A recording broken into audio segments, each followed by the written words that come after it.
Lord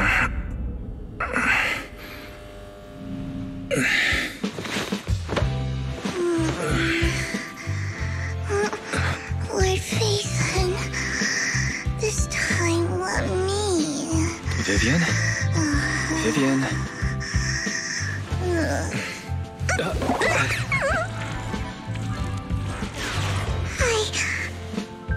I didn't disturb your sleep, did I?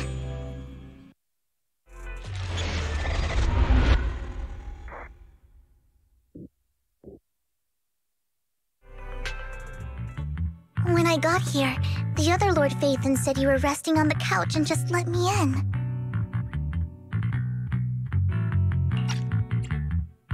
I meant to keep you company while you slept, but then I dozed off myself.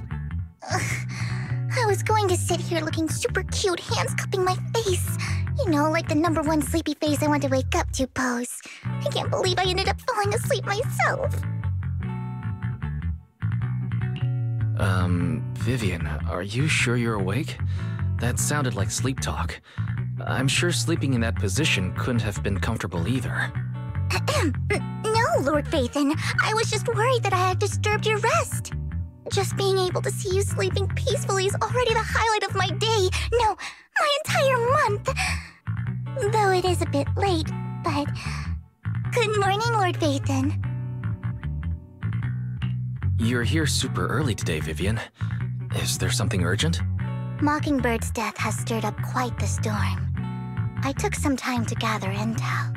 It seems someone deliberately leaked the story that Hugo is an illegitimate child of the Ravenlock family, but I haven't found the source yet.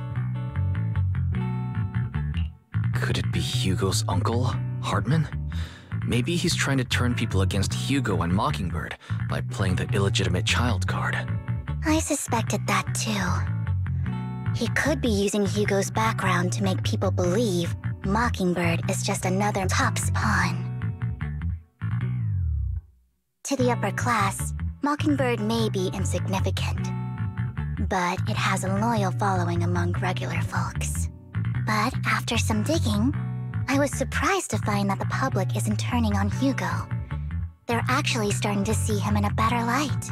Some people feel bad for him, some relate to his struggles, and Hartman's the one getting all the heat. Public outcry against Hartman is growing, with many believing he murdered Hugo for his own selfish gain. Tops is hosting an industry summit this week, a responsibility usually handled by the Ravenlocks.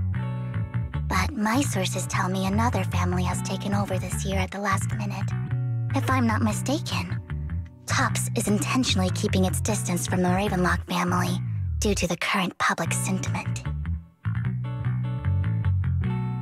Based on our past experience with Hartman, he's not the type to sit back and let anyone mess with his power or interests.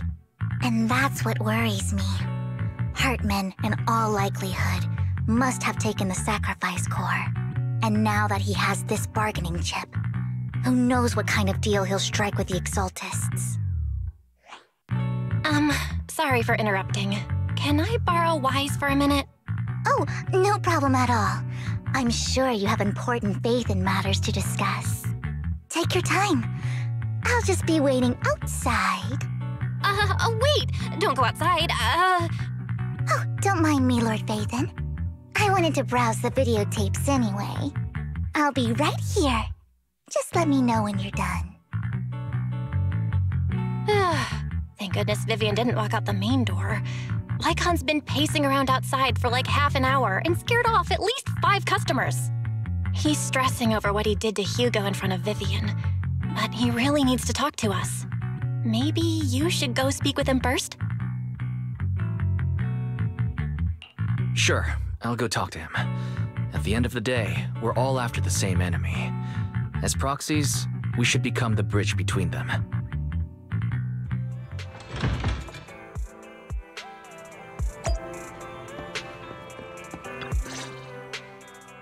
Good morning, Master Proxy. Good morning. Belle just let me know you wanted to talk to us and Vivian about something? Yes, it's an urgent request from the mayor, one that directly affects New Eridu's safety. However, before we get into the details, as a former member of Mockingbird, I'm concerned about Miss Vivian. Hugo made many mistakes and betrayed the principles of Mockingbird, but I'm certain he didn't intend to put Miss Vivian or you in danger. I don't know Miss Vivian very well, and I was the one who took her companion's life.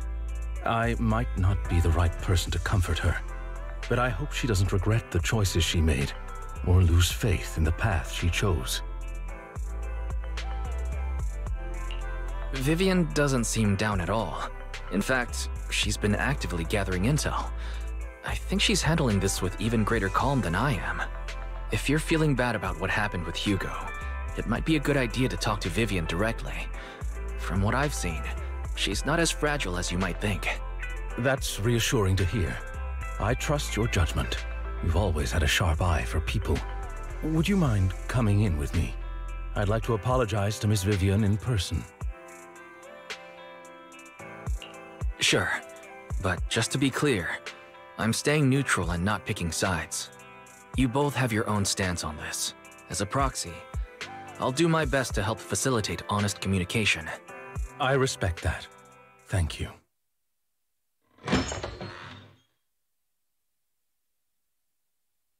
Miss Vivian, I'm very sorry about Hugo. You don't have to explain anything. I'm also part of Mockingbird. Mockingbird stands on more than just gain, so it won't fall when fortunes shift. Hugo had his fixations and ambitions. I also have things I must see through.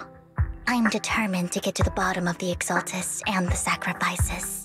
Miss Vivian, as a former member of Mockingbird, you have my deepest respect. You have my word, whatever comes next. I would never harm you or Master Proxy. As for Hugo, please accept my condolences.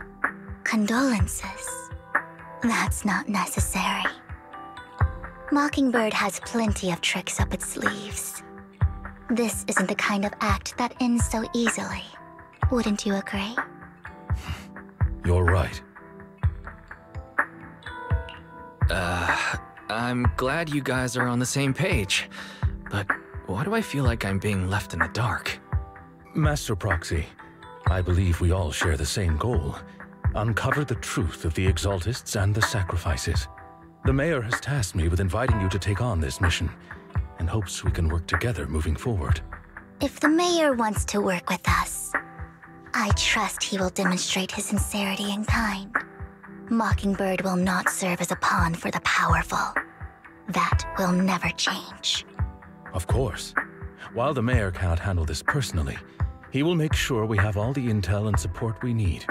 Miss Vivian, I know you have your own intelligence network, but for some high-profile shady dealings, perhaps the Mayor can provide you a different perspective. Please, take your time to discuss. If you're open to collaborating, I'll set up a call with the Mayor so he can speak with you both directly. Belle, Vivian, and I need to think this through carefully with everything at stake. It's not a decision we can make lightly. Of course, I completely understand.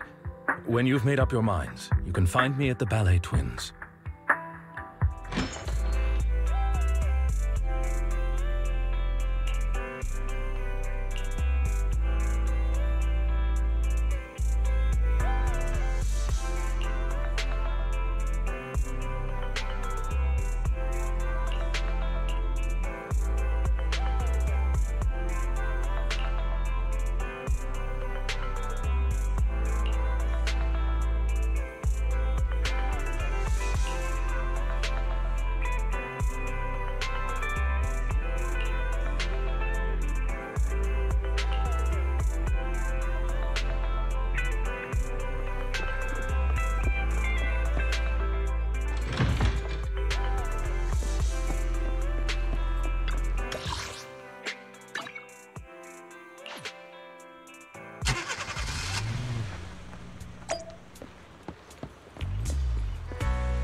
I'll connect the call to the Mayor now.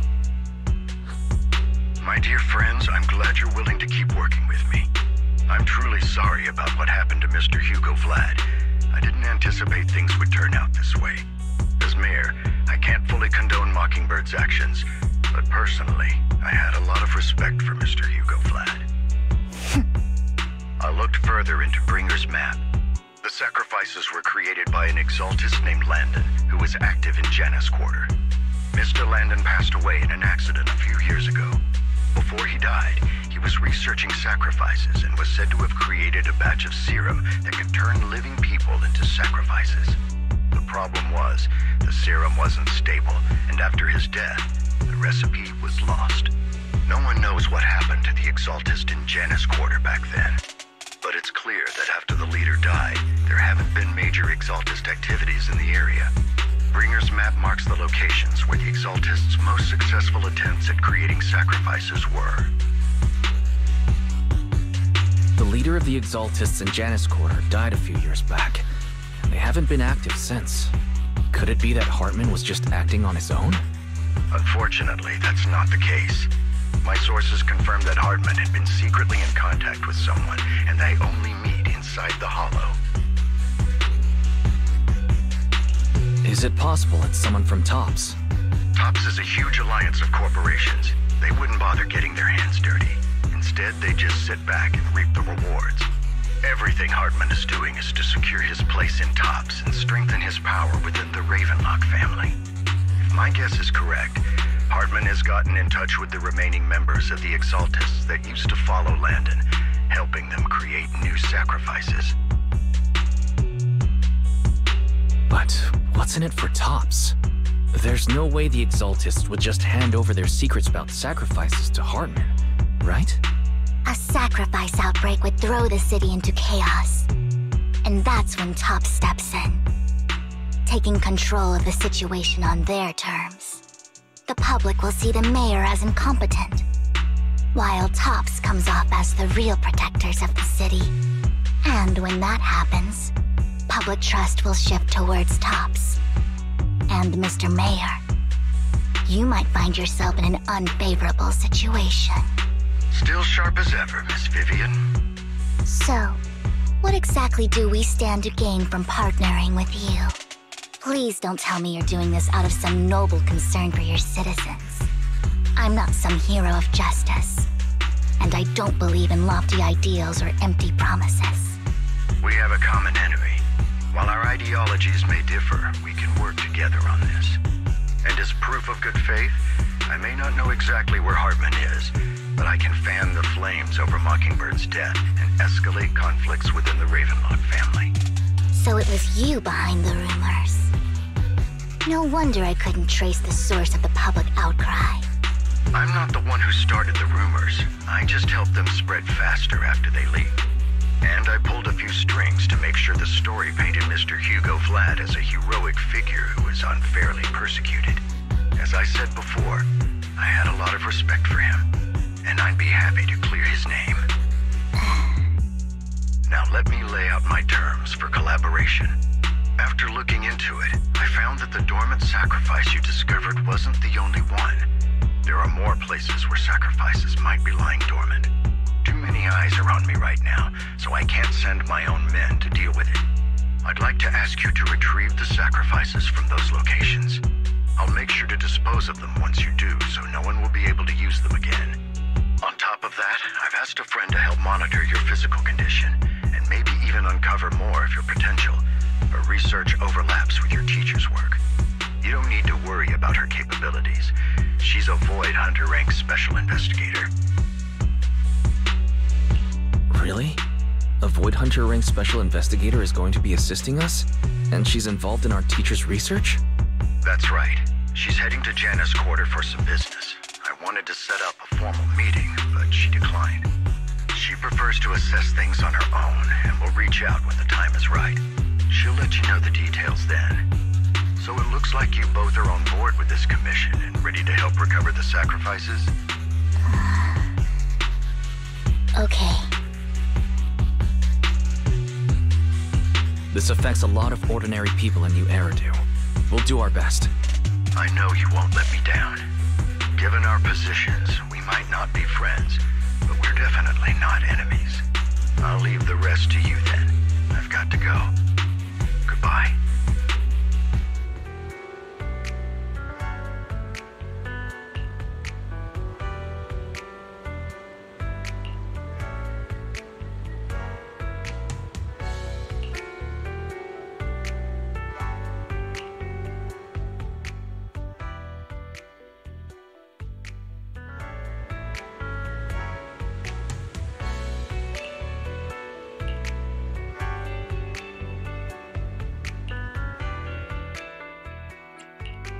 Awaiting further instructions.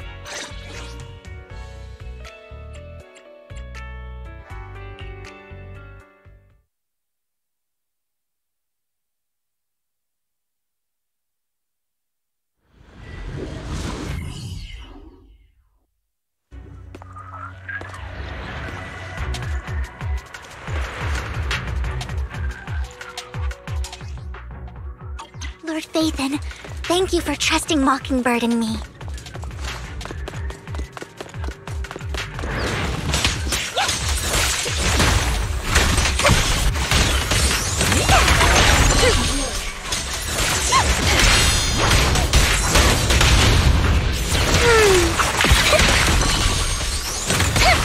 Ambush!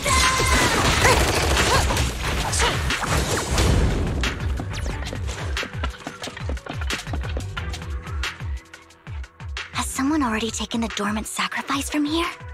Or did the Exaltus decide to relocate it? No.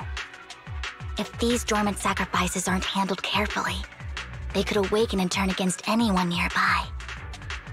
She wouldn't risk moving them unless it was absolutely necessary. Did she realize the mayor was looking into this?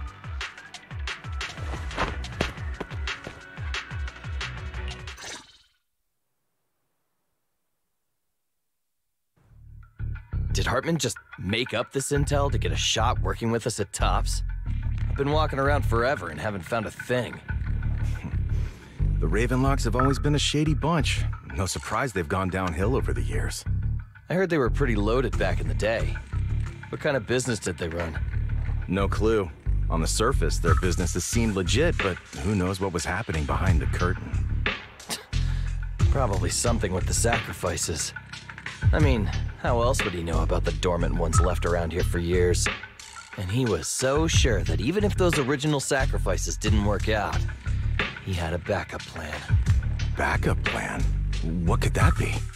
Well, that's beyond me. I just happened to overhear something while I was next to Mr. Edmund one day. What's Tops planning to do with all these sacrifices, huh? For research? Do you think we'll ever have a normal life in the Hollows? Don't ask questions you shouldn't be asking. All right. There's nothing here anyway. Let's leave the Hollow and report back on what we found. And we'll make it just in time to clock out for the fieldwork shift. Let's get out of here first.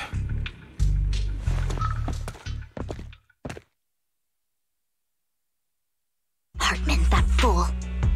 He'll do anything to get into Tops, even if it means playing with fire.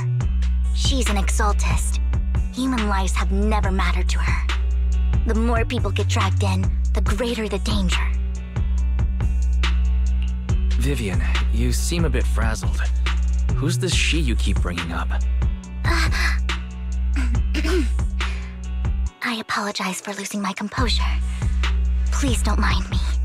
The she I'm referring to is with the Exaltists. Someone I have a history with.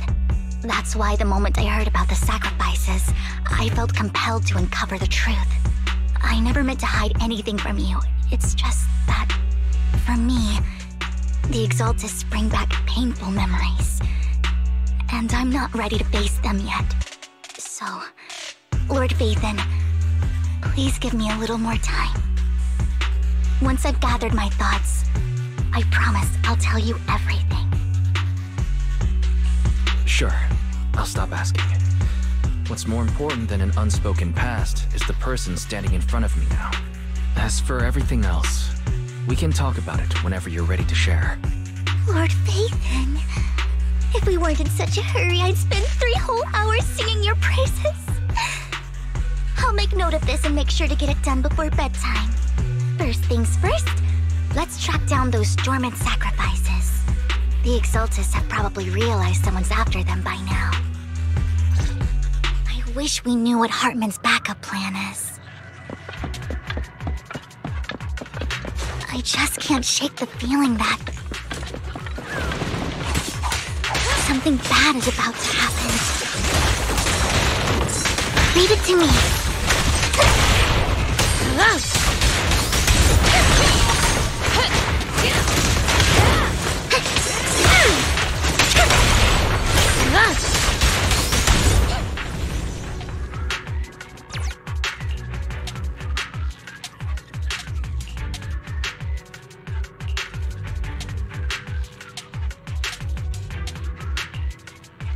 Hugo may have done terrible things, but he had his reasons.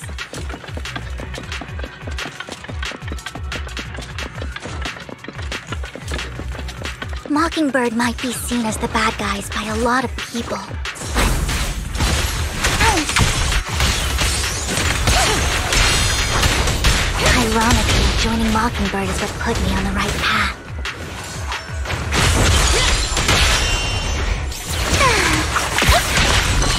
For the first time, I'm needed for more than just my curse.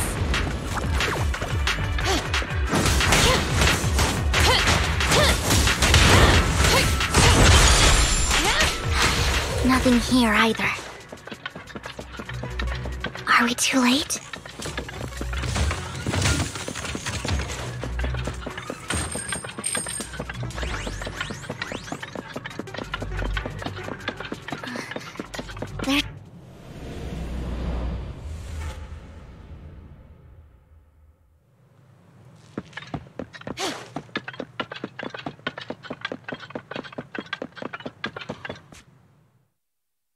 I knew it was you, Vivian. Camille, what are you doing here, sis? Are you destroying the dormant sacrifice? Vivian, don't call me sis. I'm not your sister. Are you trying to stop the Exaltists? I never left the Exaltists. You know what Landon did back then! Lord Landon did it for the Creator. His methods may have been extreme, but they were necessary. Back then, you walked away. You should do the same now. We didn't meet today. Take your friends and leave. What's wrong? Are you being forced into this? I can help you. Help me? Like how you helped her? Vivian, you're crying. You see me, don't you? No, You haven't changed a bit, Vivian. No need to hide your tears. I know exactly what's ahead for me. You've made your choice, and I've made mine. One last piece of advice. Stay out of this. She loathes you. I won't tell her we met today. Don't show yourself around us again. Camille!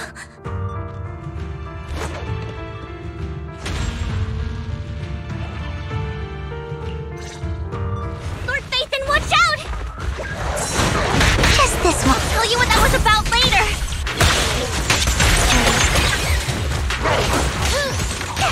Let's take care of the ethereals first. Give it to me.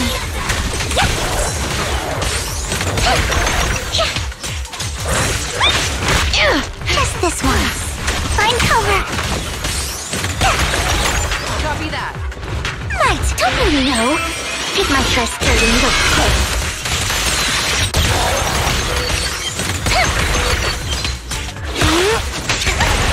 Target acquired. Such a pain. Idiot.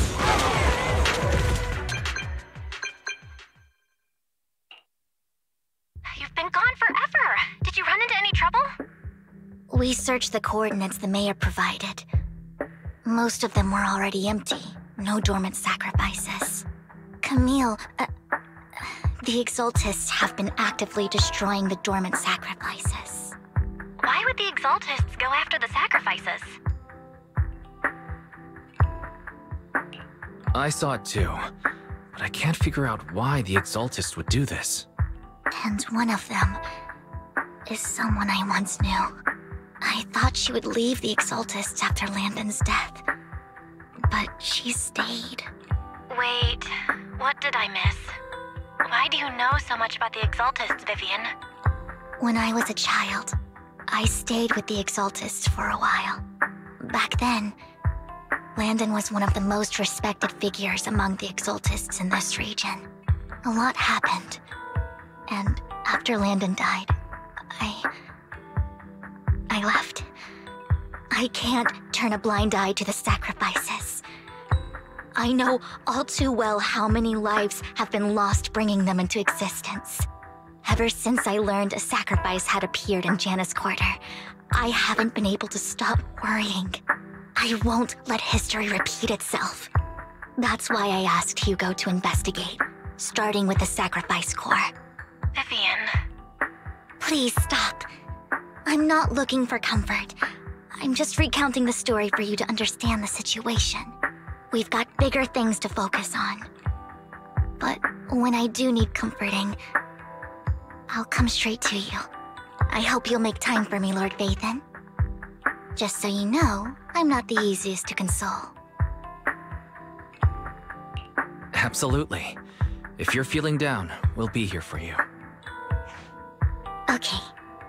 Back to the matter at hand. That conversation between those two TOPS employees back in the Hollow is still bothering me. They said Hartman had a backup plan, and that got me thinking about some news that was quietly swept under the rug. Lately, there have been mining accidents in Ravenlock-controlled areas. Many workers have died. The families were paid off with huge settlements, way more than usual. No protests, no controversy, and the issue was buried. But considering the Ravenlock's financial position, why would they be so generous with payouts? That sounds sketchy. Do you think those accidents were faked? Precisely. I don't think those workers died in mining accidents. I'm planning to reach out to some old friends, see if they've heard anything about this. Do you have time, Lord Vathan? My contacts are just near 6th Street. Care to join me? Sure. Let's go together.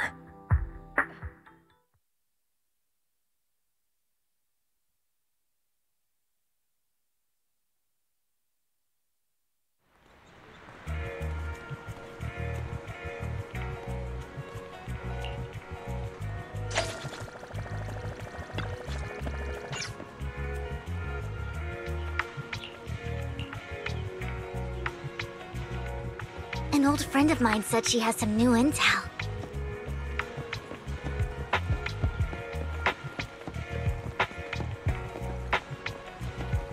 She's like a mentor to me. I learned a lot about data scraping on the internet thanks to her. Rain! Long time no see. Yeah, it's been a while. Rain? So you're the old friend Vivian was talking about? Yeah, Phaethon. Long time no see. Rain! You actually know that Lord Vathan is Lord Vathan? No, I mean, you actually know Wise is Lord Vathan. I didn't know right away.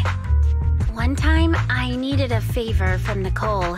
I only found out after meeting them. I mean, who would expect a legendary proxy to be running a video store for a living? Oh, by the way, your idol... Rain, let's not bring up old stuff. Lord Vathan wouldn't be interested in that. Why are you all tense? Right! Lord Vathan lives on 6th Street too, and might know your idol. Remember when you traced that post on Internet to 6th Street and actually went to check it out? And you came back all bummed, spouting nonsense. Like there was only a black cat at the location, and maybe your idol is actually a talking cat. Or something like that.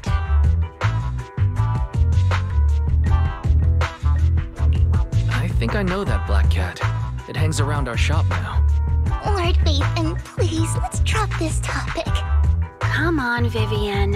It's been years and you still won't say who your idol is. If you'd just let me, I'd have tracked them down ages ago. I get it. You want to find the person who's important to you on your own. But you've tried so hard already. It's okay to lean on me a little, you know. I'm sure your idol won't hold it against you. I shouldn't have come to see you. Huh? What's wrong? Rain, Vivian said you might have some intel for us. Should we get into that first?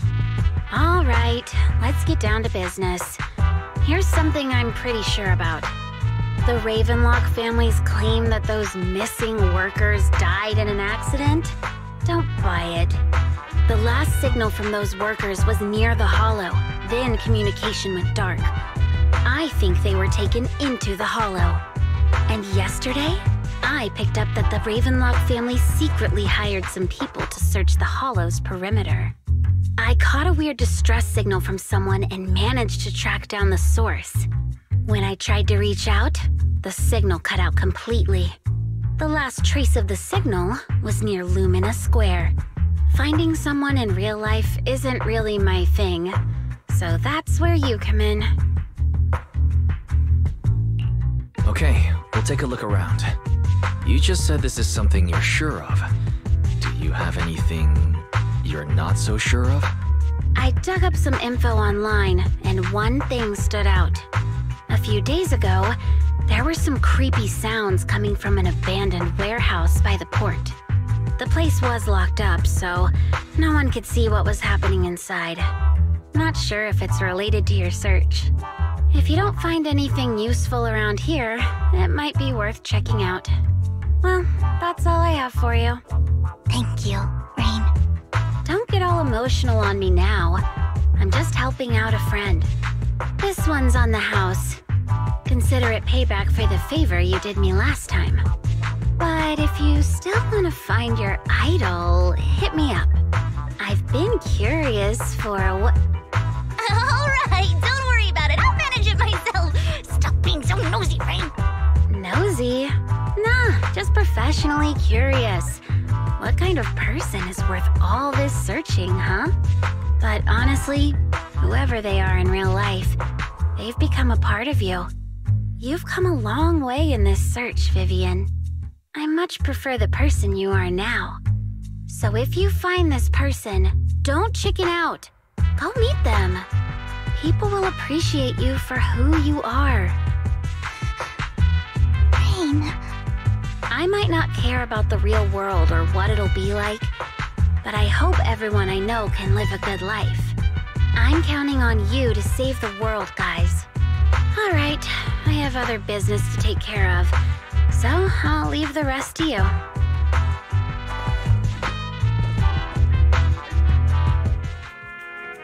Lord Phaethon, please pay no mind to what Rain said.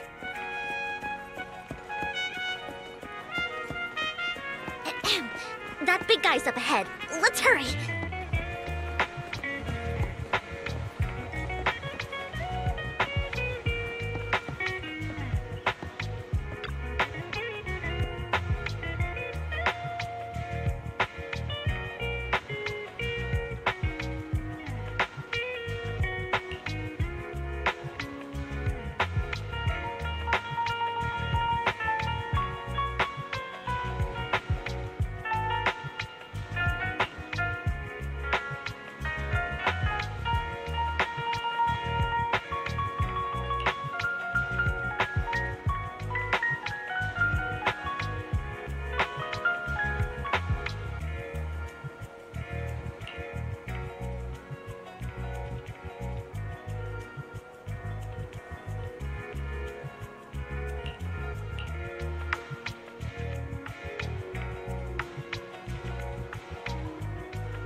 Don't take me back, please.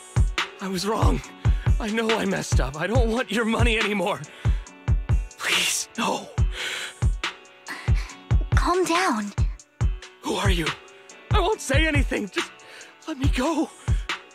I don't know anything. I swear, I know nothing. We're not PubSec, the HIA, or the Ravenlock family. We won't force you into anything. There's no need to be afraid.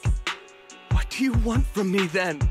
We simply want to know where the Ravenlock family took you and what they made you do. I can't say. I can't tell you. I have a family. They'll hurt them. You never saw me. Please, just stop asking. Don't you wish to see your family? I don't deserve to see them. It's my fault. I was greedy. I did this to myself. But your family must miss you dearly. I'm sure they won't blame you. No, it's my fault. It's all on me. I don't want to drag them into this. If the whole ship is sinking, no one on board can escape. I'm just a nobody. And right now, there's nothing I can do to change anything. If you care about your family and friends, now is your chance to stop the disaster before it's too late. Even a butterfly flapping its wings can send a tsunami surging across the ocean. No one knows how this will turn out. But if you do nothing now, the only thing waiting for you at the end will be regret. We're not here to turn you in, and we won't force you to confront them. You'll be safe with us. I'll help you return to your family. But you must tell us precisely what happened. Hartman offered a huge amount of money, looking for workers to go into the hollow to guard something. The money was way too good. We all kind of figured something wasn't right. I thought it was just smuggling or guarding some kind of illegal ether resources, so I signed up. After we sent in our applications, Hartman's men took us into the hollow. The first place we went, there was a strange box. When we got there, they handed us some pills, saying they'd improve our aptitude for ether, for us to last longer in the hollow. But after I took them, everything went fuzzy. Something was definitely off about those pills. When I woke up, I saw my coworkers dead in front of me. And there was blood all over my hands. They said something about me being a good experiment, moved me somewhere else, and locked me up. They wanted to inject me with something. I got scared and didn't know what was gonna happen. But then a blonde guy found me, gave me a carrot, and let me go. So I escaped. I didn't want to kill anyone. I don't know. It wasn't your fault that your coworkers died. You were just a tool in their hands. Do you remember the place they first took you? Do you know what was in that box?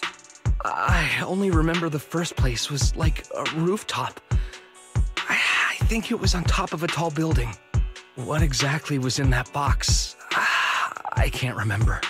I'm not lying. Those pills they gave us, they make you hallucinate. I took just one and my mind felt like it wasn't my own. My memories turned into a blur. I'm telling the truth.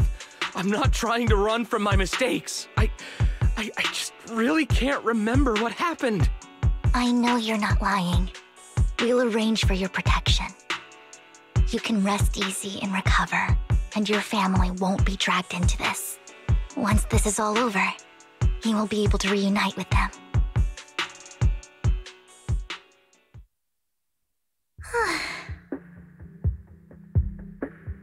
Sometimes I wonder if you've had some kind of special training, Vivian. No matter who you're up against, you seem to analyze the pros and cons and make a judgment in no time. Actually, I wasn't always like this. I used to run away when things got tough. There was even a point where I just wanted to disappear. As if my very existence was the source of suffering. I wondered. Perhaps leaving it all behind could put an end to the pain. It's hard to picture that. My first impression of you was pretty, assertive. Well, I was on a mission at the auction when we first met. And just as Rain said, I've come a long way from who I used to be. Speaking of Rain, it's quite a coincidence that you two know each other and are actually close. You even know one Denny Boo. That surprised me. We might have crossed paths without even realizing it. Enough about me. Tell me more about you, Lord Phaethon. Where have you been, and what have you experienced? Looking back, it feels like I've been through a lot lately. Belle and I even lost our Phaethon account. It's a long story, starting with how the Cunning Hares took something from the Red Fang gang.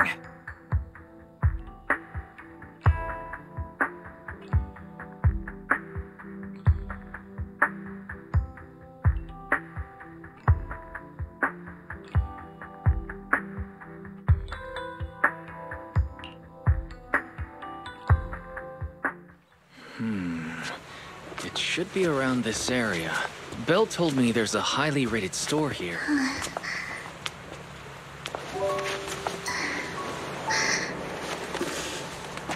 Lord Phaethon! What's wrong? I've seen that black cat on 6th Street. That harmonica in the outer ring you mentioned. I've heard it before, too. I've even been to the monument outside Hollow Zero. But none of that was a coincidence. It was me.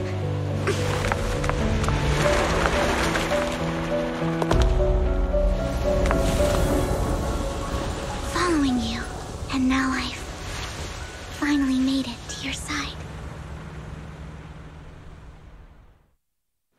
Ever since I was little, I had been seen as the bringer of bad fortune. I had traveled to many places and witnessed far too much misfortune. Every tear I shed brought disaster. I've heard too many curses to count. I loathed my tears as much as I despised my own existence. Wherever I stayed, tragedy followed. I had roamed too many places, and each time, it ended the same way.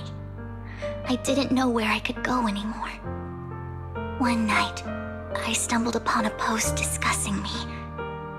Whether they knew me or not, everyone seemed convinced that I was the source of the curse. Some mocked me with cruel intent. Some wished I would vanish, and others speculated maliciously. It really seemed that my very existence was a disaster. In that moment, as darkness enveloped the city, I saw lights flickering to life all around New Eridu. So many lights, and not knowing where to go, I thought, if only I could disappear into those lights. I made up my mind, and right then, my phone rang. I decided to take one last look. I wanted to know who left me my final message from this world. It was you, Lord Phaethon. Huh? Me? Yes. And I checked with the other Lord Phaethon. You were the one using the account at that time. But I know you probably don't remember it. After all, it was just an ordinary day, with an ordinary post and meaningless comments online. But for me, it was the night I finally realized where I could go. I wanted to walk the paths you had walked, see the sights you had seen. And then, one day, share it all with you, face to face. So, I have to ask, what exactly did I say in that reply? Well, you'll have to figure it out for yourself. I'm not telling you. You're putting my memory to the test. So, Lord Phaethon, thank you. Not only for that comment you made that day, which was a silver lining for me, but also for giving me the courage to become who I am today. The Vivian standing right in front of you now. Lord Phaethon. I truly like who I've become.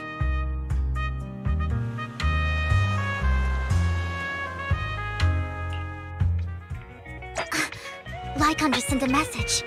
There's an update.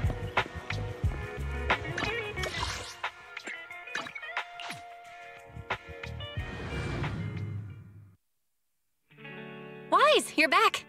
Looks like Lycon's tied up with something. He said I should just chill until you're back, and then we can talk online. I'll call him now. Master Proxy, Miss Vivian. The gentleman Rena brought back has stabilized and calmed down now. Based on his account, we've identified where Hartman is hiding the core. He also mentioned that Hartman plans to trade the core with a group of people. We suspect that this group consists of members from the Exaltists. I knew it. Now that we have the location, it would be splendid if we could seize the sacrifice core before they do. Precisely. We hope you can head to the location as soon as possible to secure the sacrifice core. All right, we'll get there right away. I have other matters to attend to, so I'll leave the retrieval of the sacrifice core in your capable hands. The mayor's friend that he mentioned before will also be assisting you this time.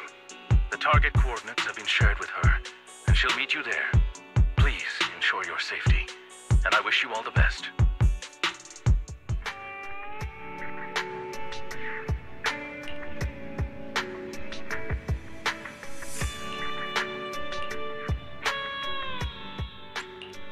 Ready and waiting.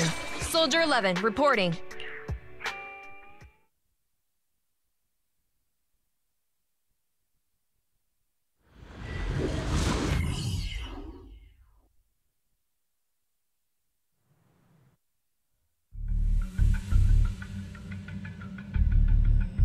Where's the sacrifice core? Camille, you really think I'd stroll around with something this important? Plus, even though the Ravenlocks and the Exaltists have been working together for ages, I've hardly even met Lady Dina. I'm the one offering the sacrifice core here. I'm curious what Lady Dina's got lined up for me in return? I'm just here to verify that the core you mentioned is real. Once that's sorted, Lady Dina will give you a proper response. Our partnership isn't just talk. We need to be sure you have what we need before moving forward. Sure thing. I'll take you to where I keep the core. Once you verify it's legit, have Lady Dina come over. We'll lay everything on the table face to face. All right, lead the way. It seems Hartman is trying to bargain for more. What a greedy and insatiable man. It's just that, why would they only send Camille for something as important as the sacrifice core? And I can't shake the feeling that Camille doesn't want Hartman and Dina to meet. Why is that? So this Dina they were talking about, is she the leader of the Exaltists? Kind of. Lord Phaethon, I really think we should hurry. We must get to where Hartman keeps the core before anyone else does.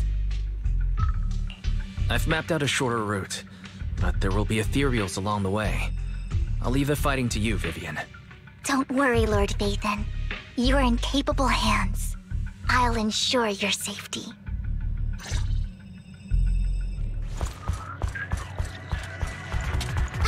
Ethereal!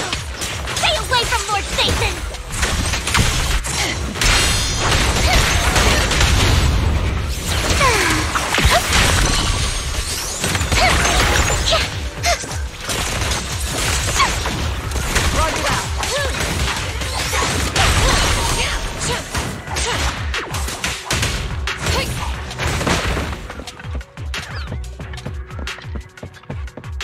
Looks like Hartman's trying to negotiate for more leverage.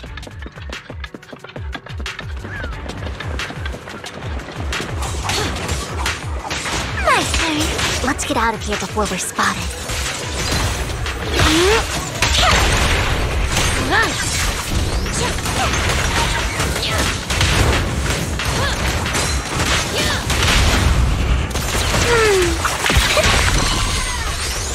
Let's keep moving, Lord Phaethon.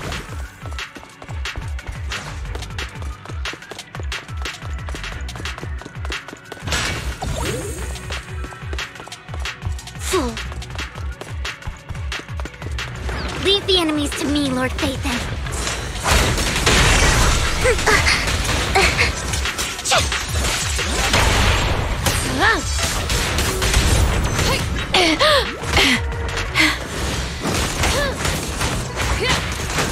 Ignite!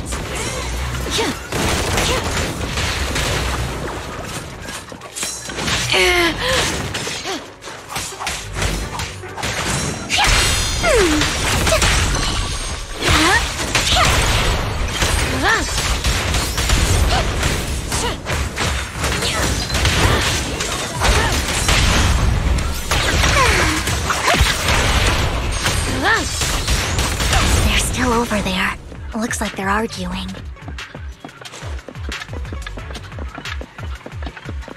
This is our chance. Let's hurry.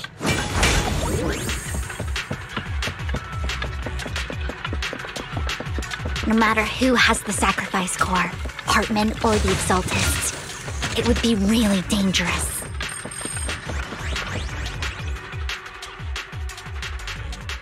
Hand over what's in the box. Open fire! Or we do this the hard way. Ignite! You sure talk big. Let's hurry and secure the sacrifice core.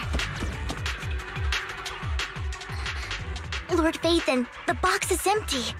So Hartman never kept the core here to begin with? How did you even find your way here?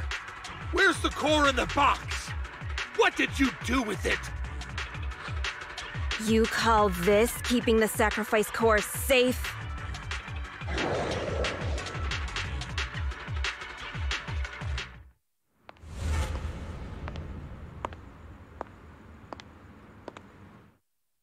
Vivian, it's been ages. Dina! Oh my, you actually remember me. So sweet. Look at you, thriving. I thought you'd totally forgotten about our past. So, tell me, do you ever dream about the people you've killed? Are they crying in your head all night? Back then, I had no idea. You had no idea? While you were soaking up all that love from Daddy and everyone else, you had no idea what was going on? I wasn't... Lady Dina, Miss Vivian didn't actually... Camille, when did I say you could meet up with Hartman today? I just wanted to make sure the sacrifice core is legit. I was worried Hartman might try to pull a fast one on us. Really? So loyal. I thought you'd be more like the old days. Just a few words from Vivian and you'd be plotting my demise. Just like what you did with Father. I won't, Lady Dina. Don't even think about betraying me, Camille. You owe me for what went down back then. However, I do understand your worries. This core, it's fake. No way!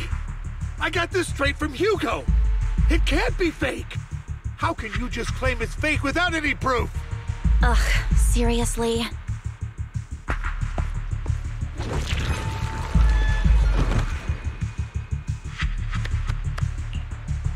The sacrifice core can max out the ether particles within human bodies in no time at all. But look at your little subordinate. How uncouth. He's making noises like some animal. Can you shut him up? So annoying.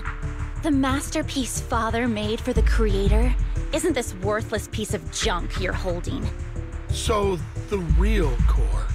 Vivian, where do you think the sacrifice core is really at? I don't know. If I knew where the real core was, I'd destroy it without a second thought. Dina, you understand what the sacrifices are. And you know those who were blessed should not have to endure such horrors. Oh, they shouldn't have suffered those horrors. Weren't you the one who decided if they'd be blessed or not? If it weren't for your tears, how would they have encountered such misfortune? How self-righteous, Vivian. Their fates were in your hands. It was you who brought disaster on them. Landon just needed an excuse. He needed someone to blame. Whether I shed tears or not, he'd treat living beings as mere subjects for his sacrifice experiments. Tina, you know all of this. Landon even went so far as to sacrifice you. Shut up, shut up, shut up! Father did it for his great cause. Vivian, why do you always mess everything up for me? Everything! You did it before, and now again! You just had to ruin my plan. I was so close to fulfilling Father's last wish. If you don't give me the sacrifice core, be prepared to become food for the ethereals. I told you I don't have the sacrifice core. Otherwise, I would have destroyed it already. Lord Phaethon, find the right moment to retreat. She can be quite unpredictable when her temper flares. Oh, really? You don't have it? Then I suppose there isn't a reason to keep you alive.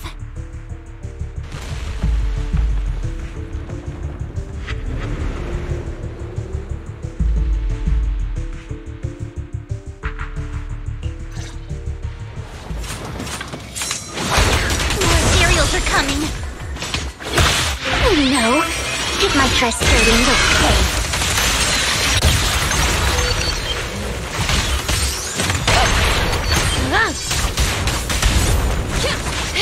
Too many. There's no chance to get out of this.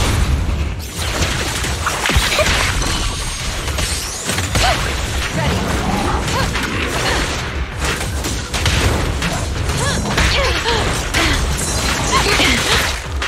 Leave it to me.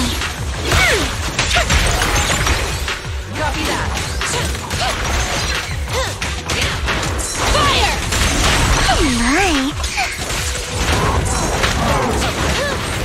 Move! A boring opponent. Ready.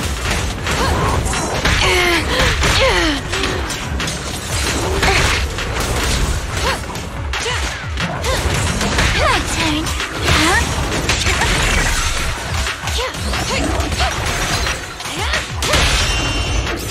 How irksome.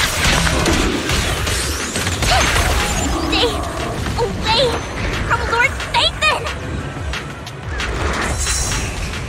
There are so many.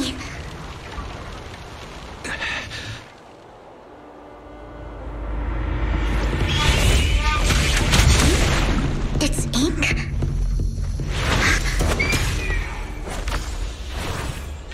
Shun Palace, good fortune, closed gate, safety. What? An evil miasma gathers here. Another place of conflict. If you wish to avoid disaster, then head southeast.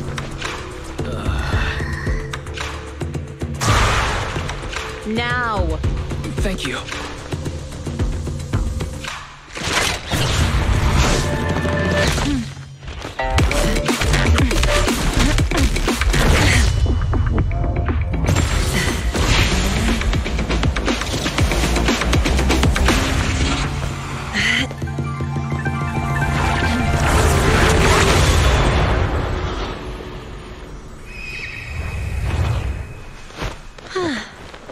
Finally, peace and quiet.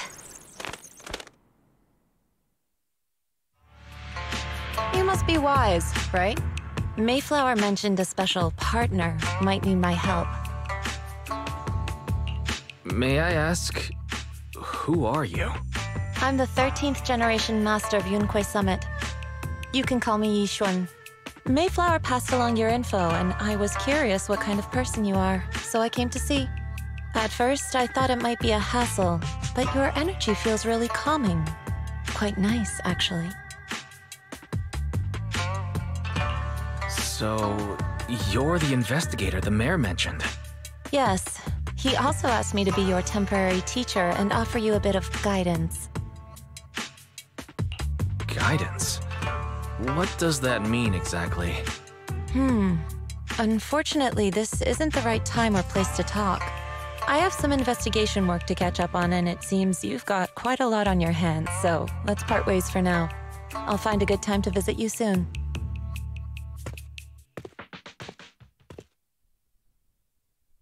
I'm so sorry, Lord Phaethon. I'm just not feeling very well. I think I'll head back for now. I'll investigate the sacrifice core and reach out once I find something. You don't look so great. Let's get out of here and figure things out later.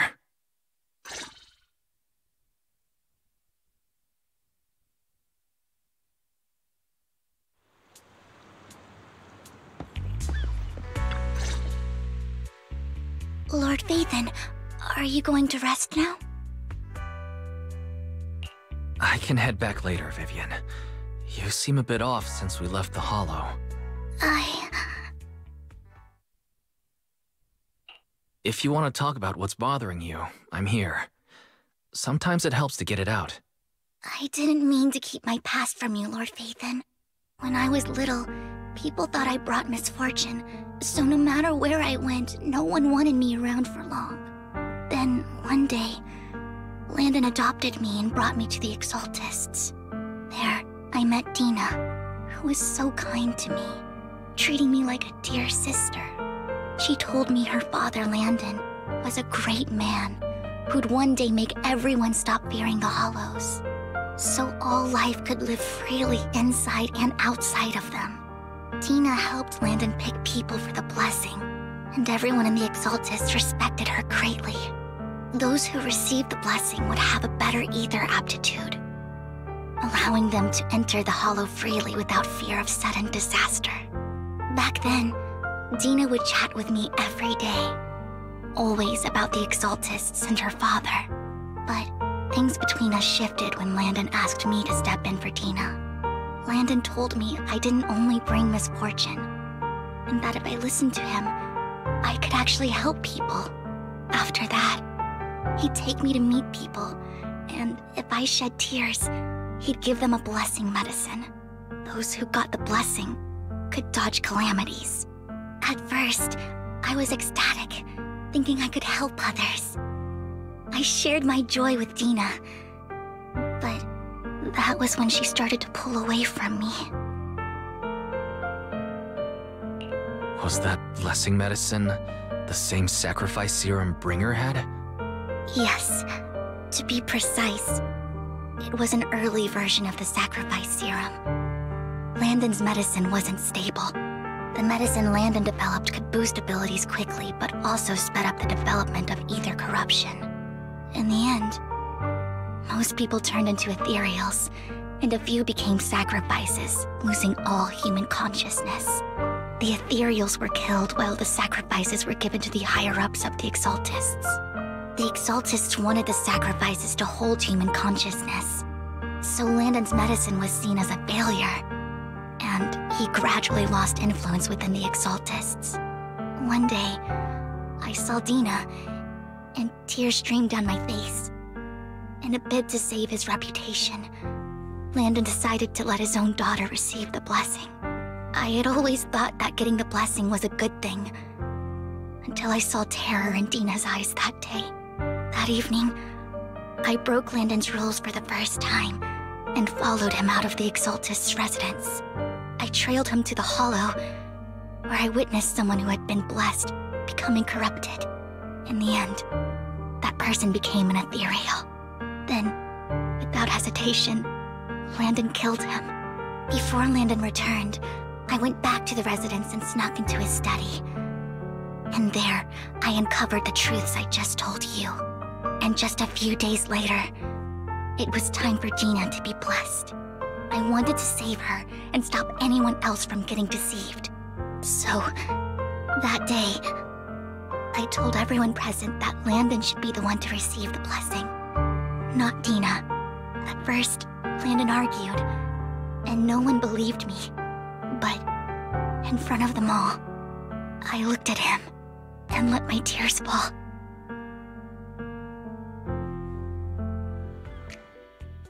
Lord Landon, please accept the blessing. Vivian, you... Why won't you accept the blessing? Were you lying to us? Ungrateful fools! You have no use anymore! Liar! Run! Run! We have to go! Vivian? What's happening? Listen to me! Lord Landon's so-called blessing isn't...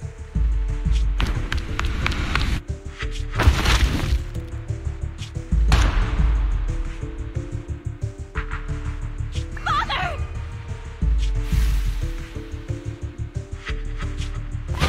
No, I was just... Mom, I want to go home. It's got nothing to do with us. This is just what happens when you don't accept the blessing. Vivian, was this you? Tina, I just didn't want you to accept the blessing. Everyone who does ends up... I just don't want to lose my father. You knew? If you knew what he's done, you... He's my father. He's all I have. Stop being self-righteous, Vivian. You only ever bring misfortune.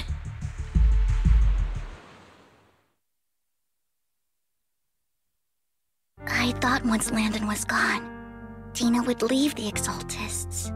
I never expected her to continue his research, or that Camille would stay. Camille lost her entire family in a hollow disaster, so she's always supported the Exaltists. She's not a bad person. She's just someone searching for hope. She joined the Exaltists very early on, and even watched Tina grow up. That day, she was just so desperate to save Tina that she... All these years, she's been following Tina, taking care of everything out of guilt, I think. But I didn't just fail to save Tina. I trapped her. I see misfortune approaching, but I can never change its course or avoid the bad ending. Maybe I really am a bringer of misfortune. No, you're not the one causing trouble. Whatever went down with the Exaltist, it was Landon who was pulling the strings. As for Dina and Camille, they knew the truth and they made their choice. The hollows and the disasters they caused took more than just their loved ones. Not all survivors cling to obsession and hatred like those two do. Lord Phaethon. You need to believe in yourself, Vivian. From what I can see, you're handling this sacrifice crisis pretty well on your own. Besides, you told me you really like who you've become. I hope that you can believe in that, at the very least. Yes, that'll always be true. Thank you for listening to my story today. Years have gone by, but I've never had the courage to face all this. Maybe Dina and I were meant to meet today, so I could finally spill it all out. It lightens my heart a little. Lord Phaethon, you truly are a wonderful listener. Not just today. Whenever you're feeling down, know that I'm here for you. I will.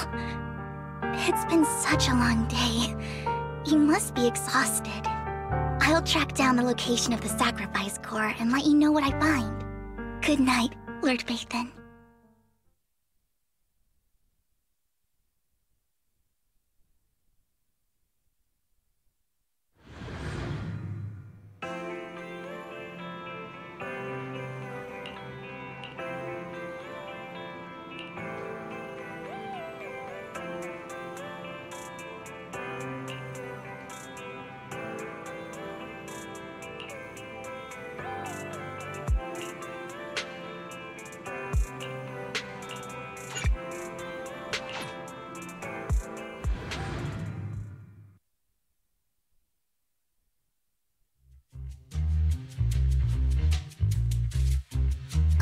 Shul, I didn't expect you to be working here.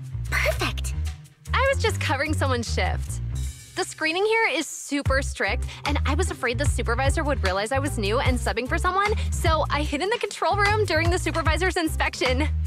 So I happened to bump into this guy, a blonde man wearing a hat, and I think he was checking some footage. Then he logged that footage into the tape he brought. Later, I found that part of the footage had been wiped. Blonde, wearing a hat. Could it be Hugo? Do you know him? I think it's him. If it were Hugo...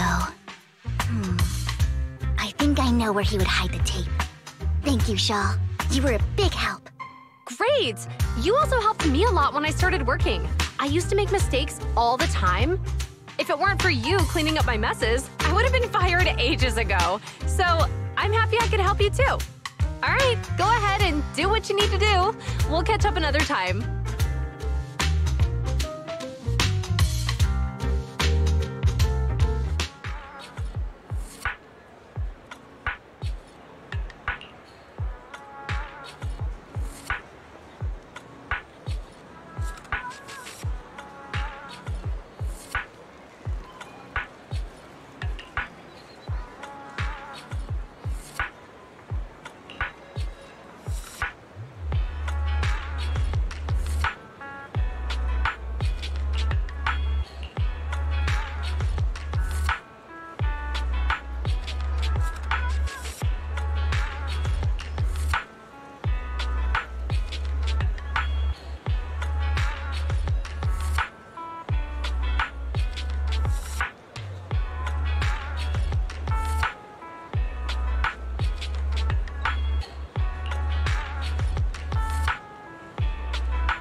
If I'm not mistaken, you and Vivian share the same goal. Silence is no good for negotiation. I just don't want Dina to reach a point of no return. Hasn't she already reached that point with what she's doing?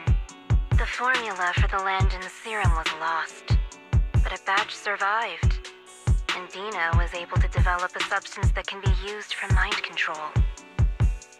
She's trying to combine the two to make sacrifices that would obey human commands. If the dormant sacrifice and the remaining Landon serum are destroyed, we can put an end to this. Dina's concoction can't create sacrifices on its own. And the sacrifice core? That belongs to the creator, not her. Although I find Landon's methods despicable, I can't deny that the Exaltists and the creator are leading us in the right direction. I just don't want Dina to spend her life trapped by her father's mistakes. I mean, no offense, but I find your protectiveness rather weird. I will confirm the location of the dormant sacrifice and find the chance to relay the information to you. I do not want any of my people to be going into danger. As for the sacrifice core, I can only guarantee that it will not fall into her hands. As for how things will ultimately play out, the creator will guide me.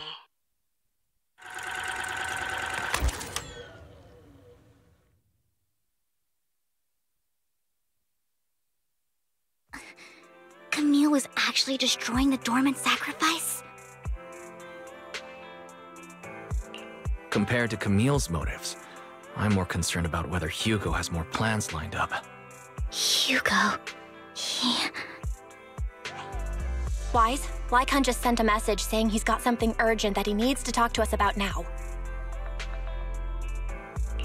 Alright, let's patch him in. Master Proxy, I apologize for disturbing you. We have just learned that the Ravenlock family will host a banquet tonight. This banquet is rather special, as they're allowing members of their family to invite business partners to attend.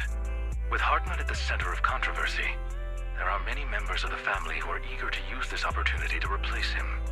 The mayor has been spreading rumors of a young tycoon who inherited a sizable fortune and is looking to partner with a person from an old and influential family. This information has lured a young man named Burton from the Ravenlock family. So, you want me to pose as this tycoon and use Burton to infiltrate the banquet? Correct. And Hartman's study is also located within the venue. I see. Hartman's study might hold valuable information. It seems like there's nothing left for me to do. You can attend as her +1. +1? Lord Phaethon, please go with me! Master Proxy, it seems Miss Vivian requires your presence, so... Yes, just your presence will help me immensely! Sure. If we go together, we'll be able to keep an eye out for each other. I'll accompany Vivian. I'll send you the time and place for the meeting with Burton. If you encounter any danger, please evacuate immediately or contact me for backup. I hope everything goes well for you tonight.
Miss Banshee, I believe I've shown you my sincerity. Now how about you?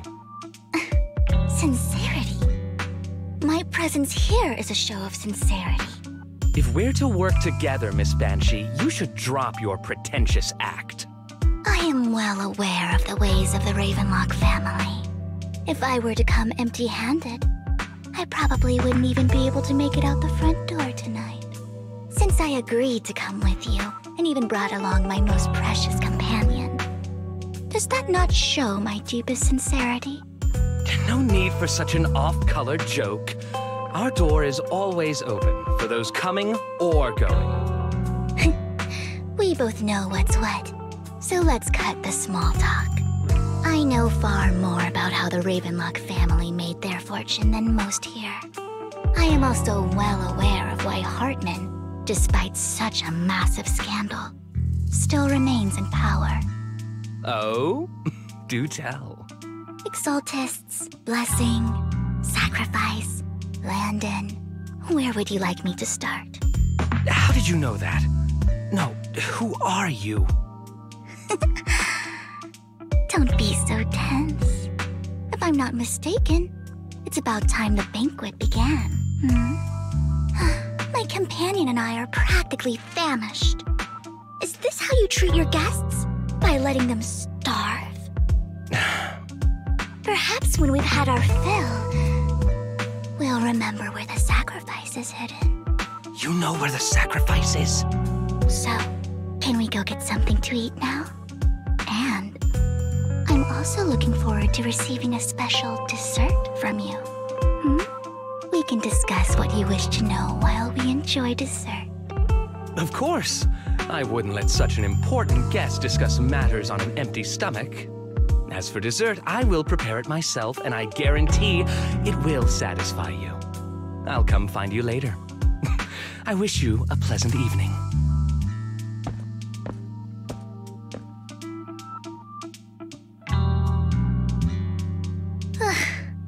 These kinds of people are exhausting to deal with. I really don't know how Hugo used to put up with it. Was there a special meaning to the dessert you mentioned just now? I thought he'd stay for longer, but he left once you said that. Hugo taught me that bringing up dessert in such situations is a way of telling the other party they need to offer more. Fortunately, that old fox Hartman is terrified of losing power. He's definitely keeping the destruction of the sacrifice and the fact that the sacrifice core is fake hidden from the other family members. Otherwise, Burden wouldn't have been so willing to raise his offer. Lord Phaethon, let's find Hartman's study when the banquet is at its busiest. All right. I've already taken note of the surrounding terrain. Once more people arrive, we'll enter the garden through the door in the corner of the banquet hall. Wherever you go, I'll follow, Lord Phaethon.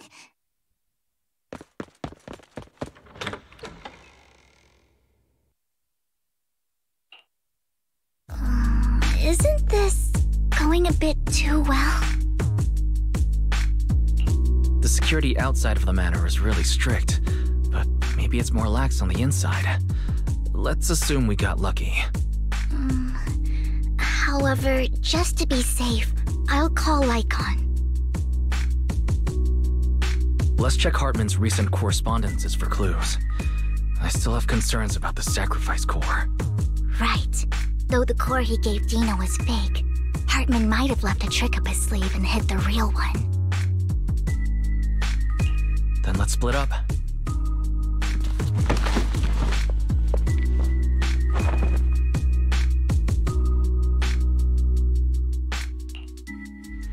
Esteemed guests, is the catering at the Ravenlock family banquet not to your satisfaction? So much so that these two distinguished guests felt the need to come to my humble office to scavenge for food.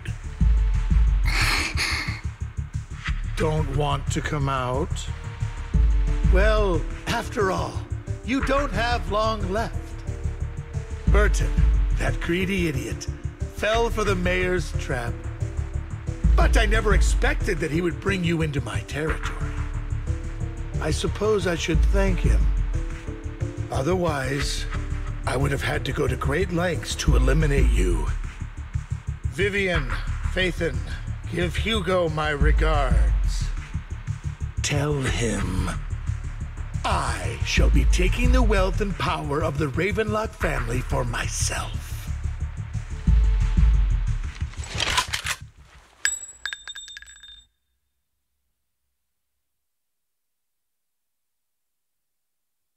The bullet? How? Dear Uncle, why must we be so distant with one another? You can just tell me what you want to say directly. Hugo! Impossible! You're... Uncle, you must know a Ravenlock will never stop until they get what they want. Did you really think I would be defeated so soon, when I have yet to trample you into the dirt? You filthy bastard! You only know how to resort to these petty tricks! Petty tricks?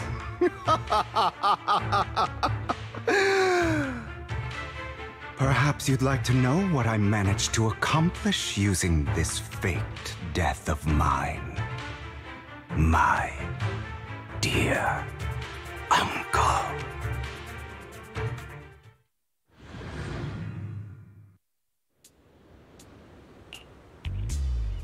Faking my own death. Hope it's all worth the theatrics in the end.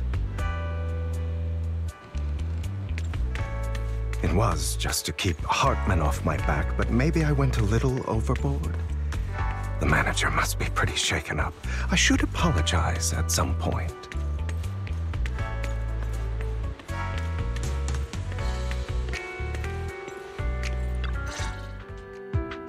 You're taking longer to rest than I expected.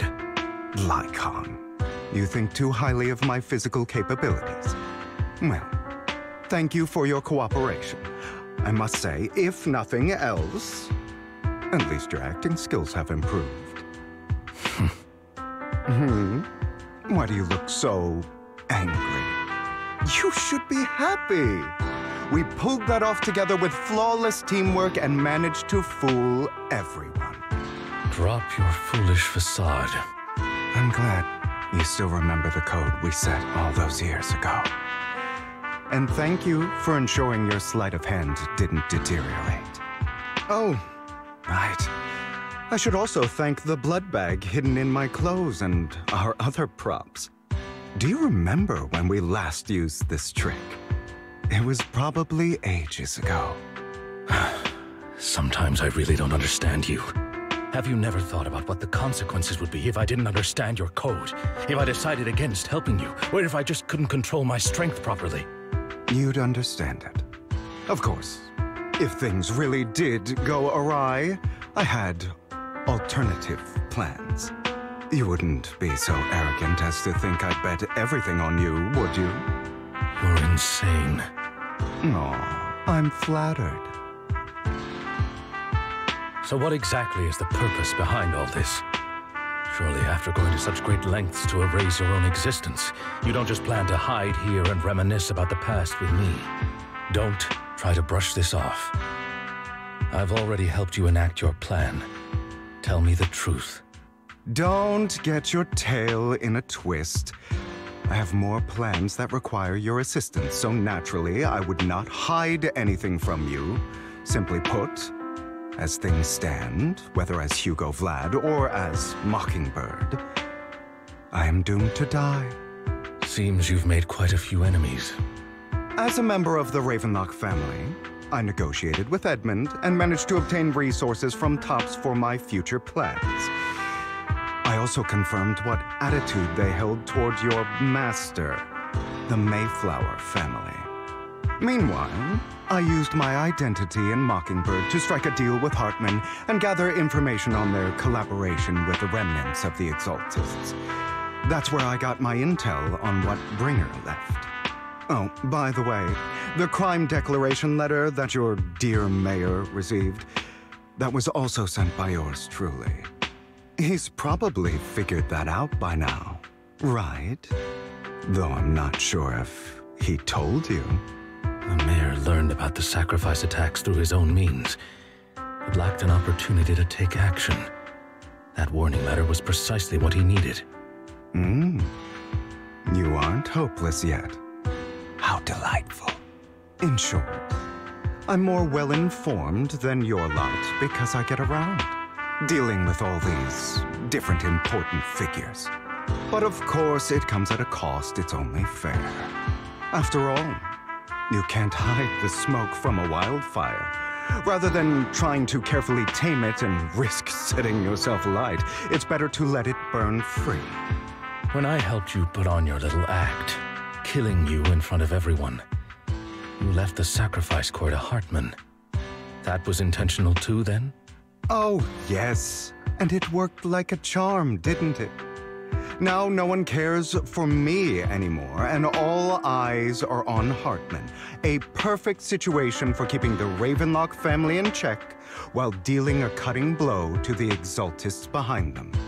Another crucial point is Vivian and Phaethon. I must sever any ties they have with me or Mockingbird. Although I feel bad for Phaethon about what happened, but it had to be done. That's the only way they would be safe, allowing the plan to continue. I noticed that you never turned your blade toward Master Proxy. So, those words you said back then were also... I will bloody my hands. I will carry the weight of my sins. I will become the Abyss. Obviously, it was all an act. My acting has always been impeccable, as you know.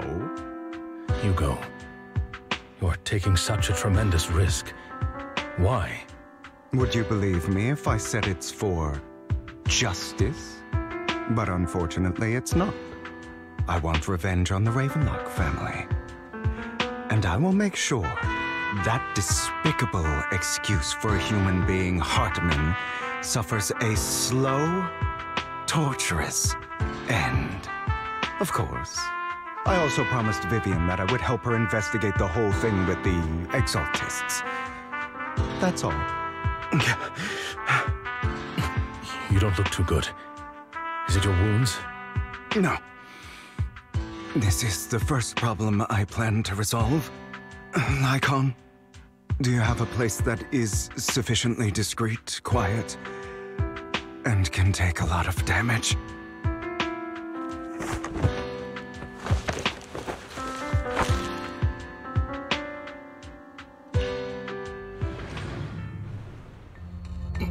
What exactly are you doing? Don't look at me like that. If I didn't have to do this, I wouldn't. Hartman recently obtained a bizarre substance, most likely from those crazy Exaltists. After use, it allows control of the victim's mind, to some extent. You were dosed with it? To be more precise, Lycon, I deliberately allowed Hartman to put this drug in my cup to facilitate our previous collaboration.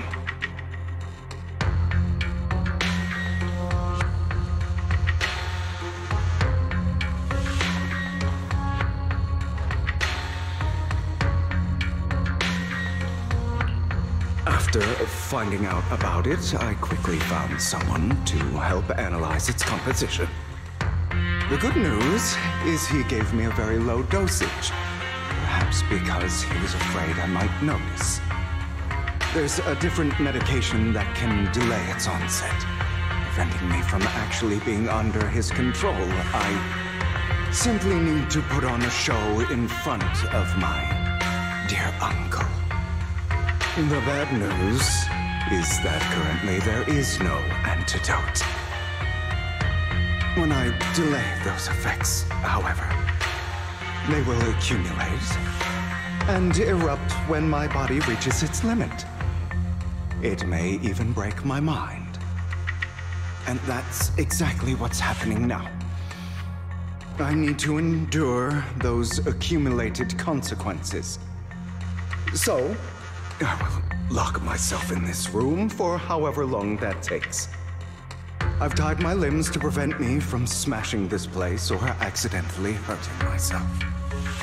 Anyway, after you leave, do not open this door, no matter what you hear. I recommend seeking professional medical assistance. This is advice I received from a doctor. Or are you saying you don't believe I can make it? So,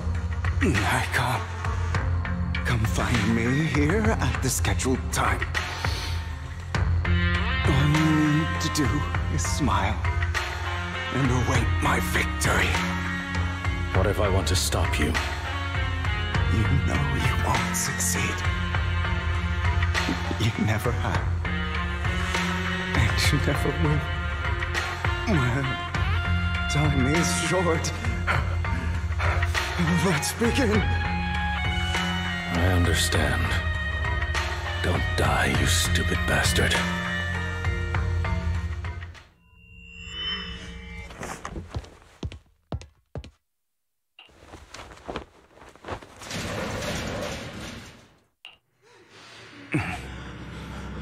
Is this because the side effects haven't worn off yet? Lycon's late. I'm surprised. Or is something wrong with time itself? Looks like someone's over there. Might as well go ask.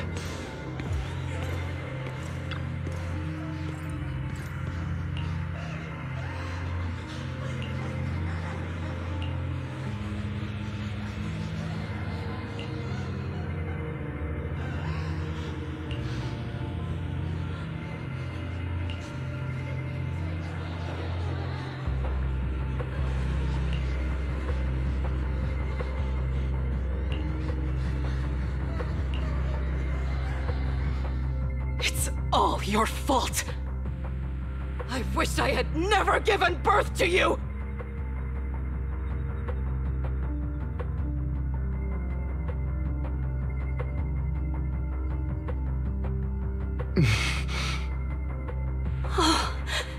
Everything will get better if you just die, right? If you die, he'll come back. We'll have another, more perfect child. One who will inherit the Ravenlock family bloodline. Then I'll be able to escape this pain. So, Hugo, for the sake of Mommy's happiness, just die, okay?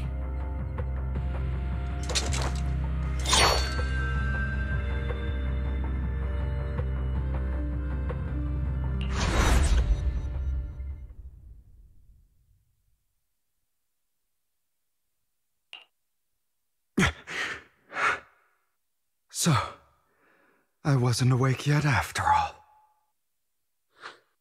That's because you don't want to wake up again. Who are you? I am you. Hidden deep within your heart.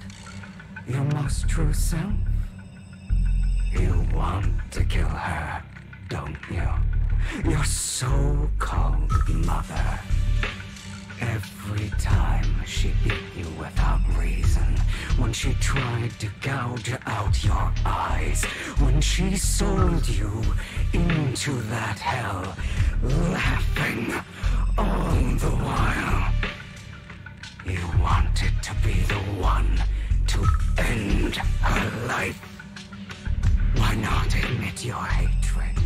As you are, you can hunt her down and make her pay for the living hell of a childhood she made you suffer. Yes, I hate her.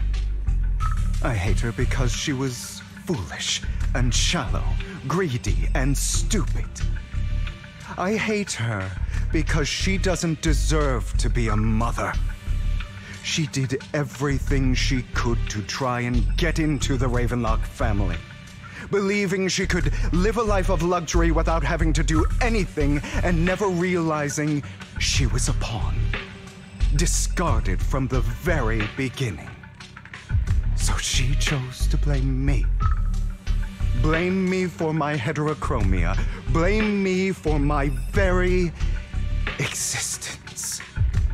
But I won't kill her, because I know it won't change anything.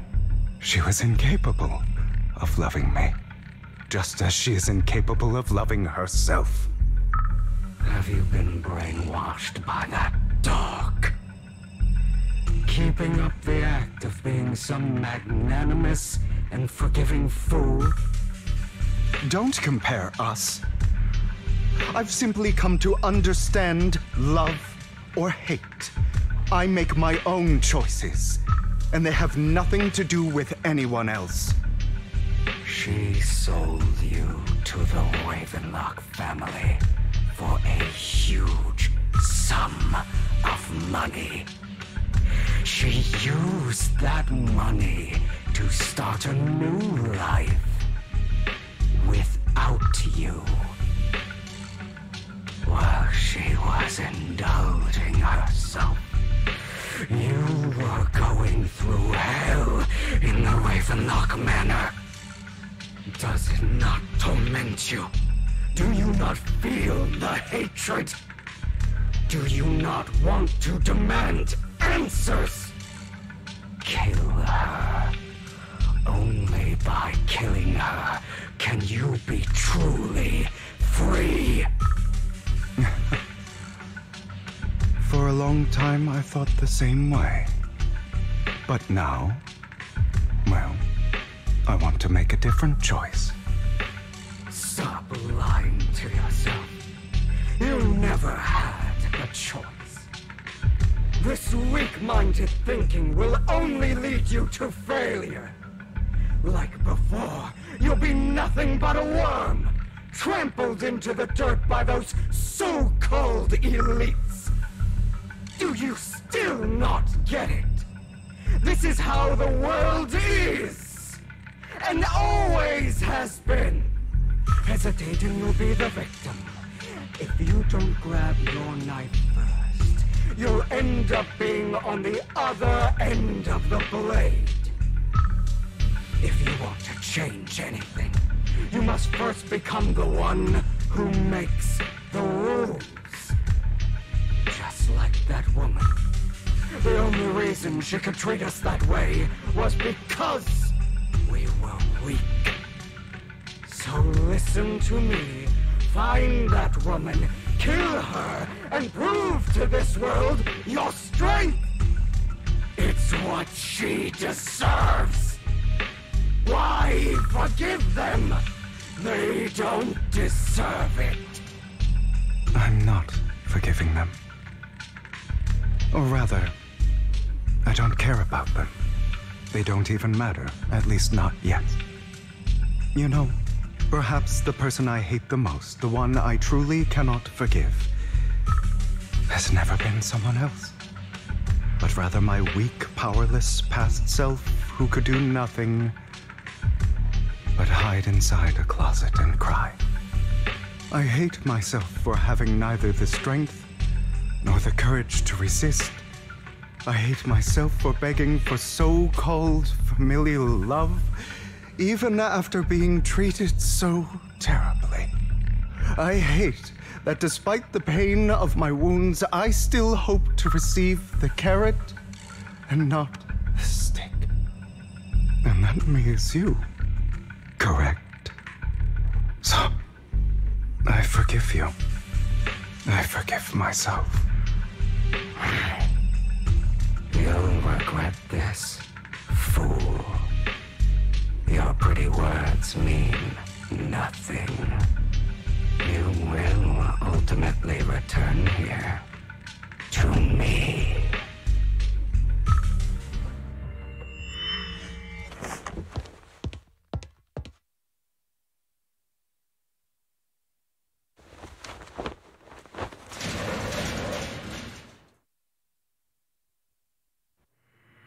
I see. This is still an illusion. I wonder who's going to show up this time.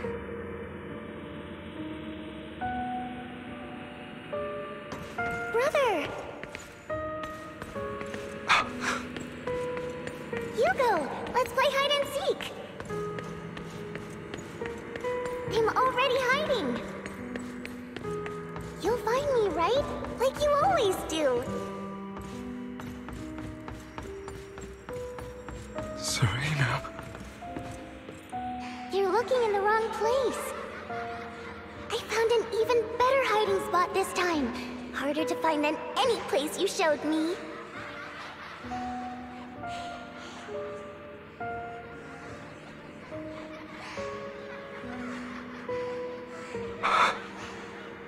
Hey, Hugo.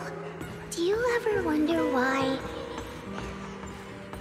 I had to die? It was because of me. That's right. It was because of you. It's all your fault. If only you didn't exist, I wouldn't have had to suffer.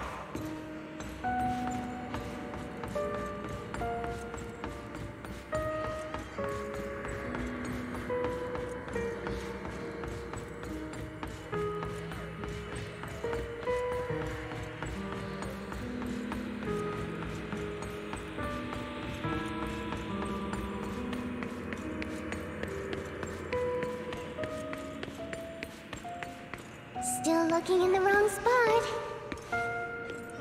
I can't believe you still haven't found me after all this time.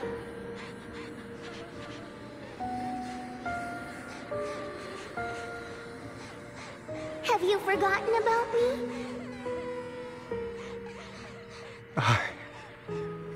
I haven't forgotten. It's okay. I'll forgive you. I'll still be nice to you, just like before.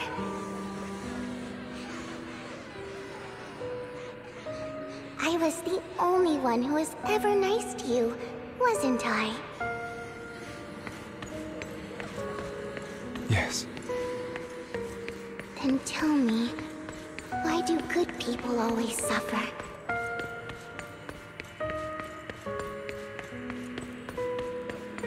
Why is kindness always punished instead?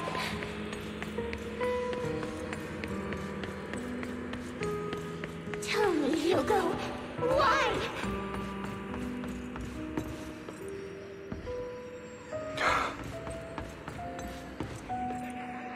Hugo, are you lost? Go back the way you came. I left you a surprise there.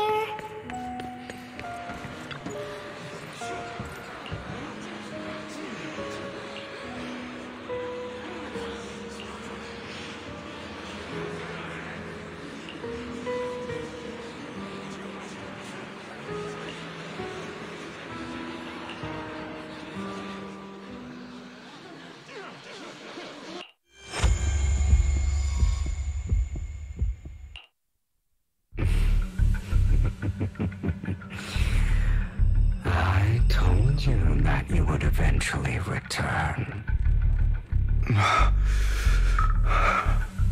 We meet again, my friend.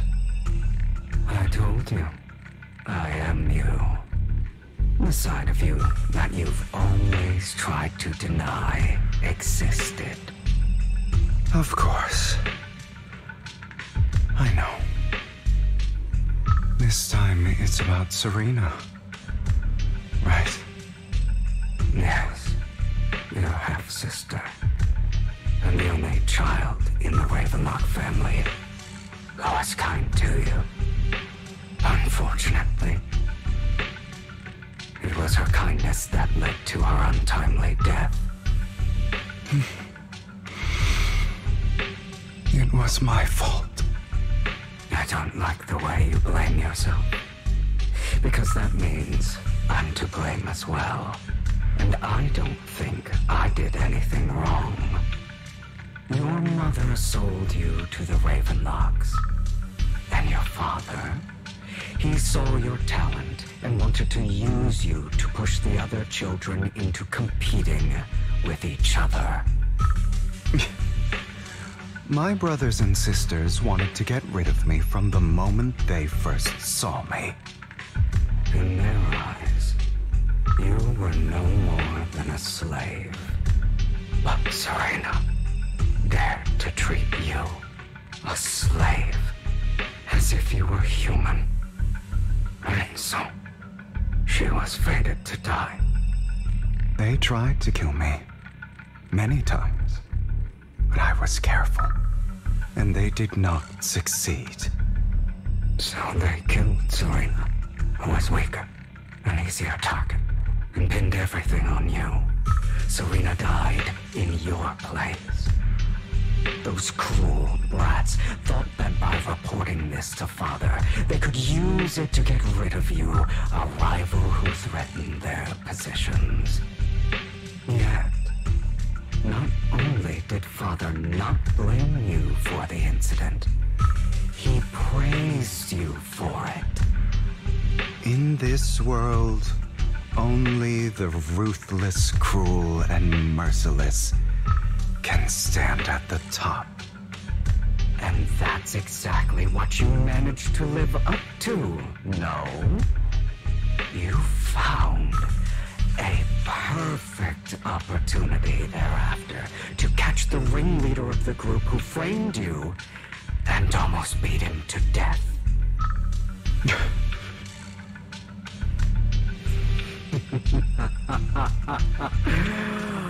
Oh, you should have seen the expression on your face back then.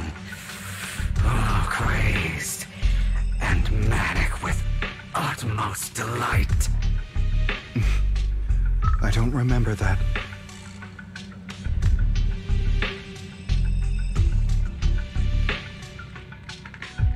Here you go again, trying to deny your desires. Deep down inside, you've always wondered, asking yourself why these evil people never got the punishment they deserved. Why the world is so unfair. Don't you want to rip them to shreds? Just like that day when you beat that boy's face into the dirt until he was barely recognizable. His disgusting blood staining your fists.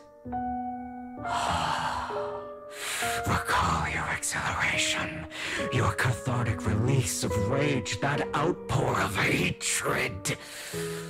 That victory belongs to you. You deserve it. Those brothers and sisters of mine are all dead. I cannot take revenge against the long deceased.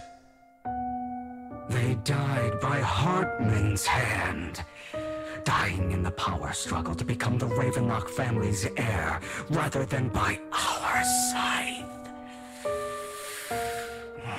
Boring. Boring? I find it hilariously ironic. Children who would murder their own kin for scraps of power, dead at the hand of their uncle who followed their example. Is that not karma? Power struggles pitting kin against each other, betrayal, suspicion, and hatred between people of the same blood. It's like a curse written into the Ravenlock family's genes. Laughably stupid.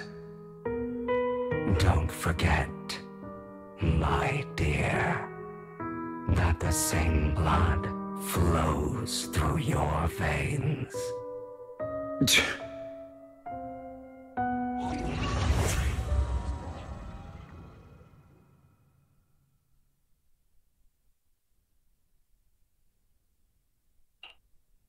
That's right, my dear nephew.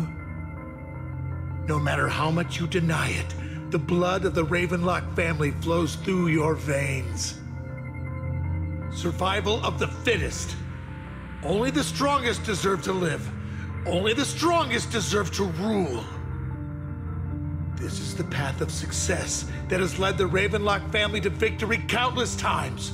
A blessing and a curse etched into your flesh and blood.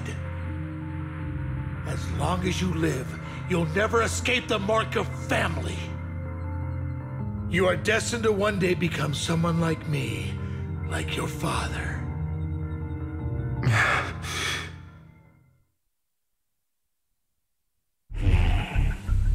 Is that fear I sense? I can see you trembling. Why does the Ravenlock bloodline terrify you so? I won't become like my father. Never. You won't become a failure like him. So relax. Our power eclipses him, and so does our ambition. So, do not deny your own desires. Do not resist your own ambition. This is the talent you were born with. The best gift fate has ever given you. Admit it. Deep within your heart lies a spark, yearning to ignite a raging inferno that will burn everything down. And I am that spark.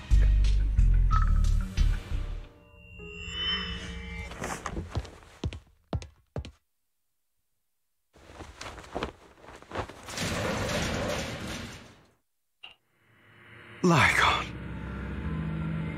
Never thought I'd be this genuinely thankful to see you. Seeing you means this never-ending nightmare is finally over.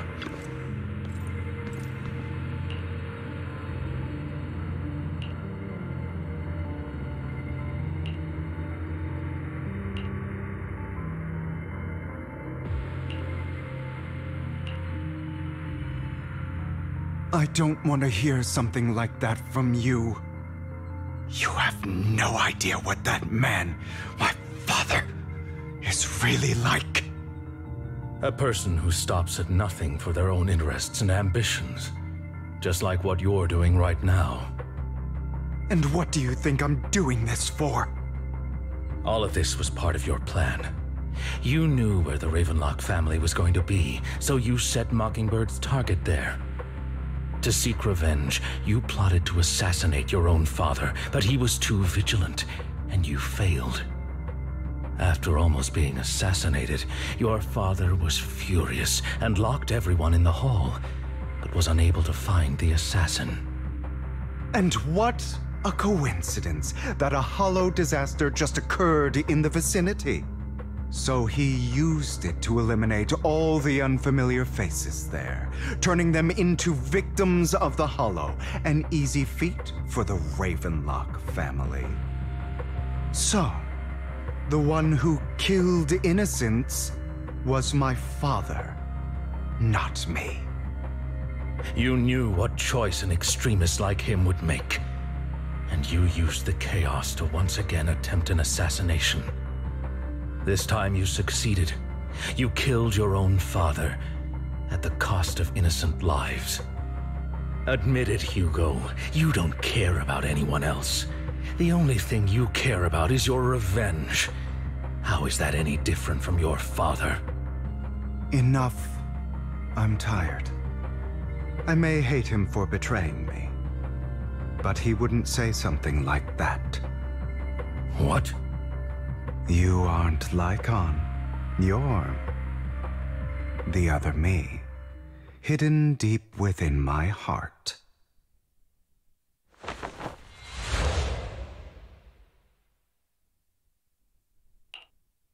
I've been waiting for you, my dear.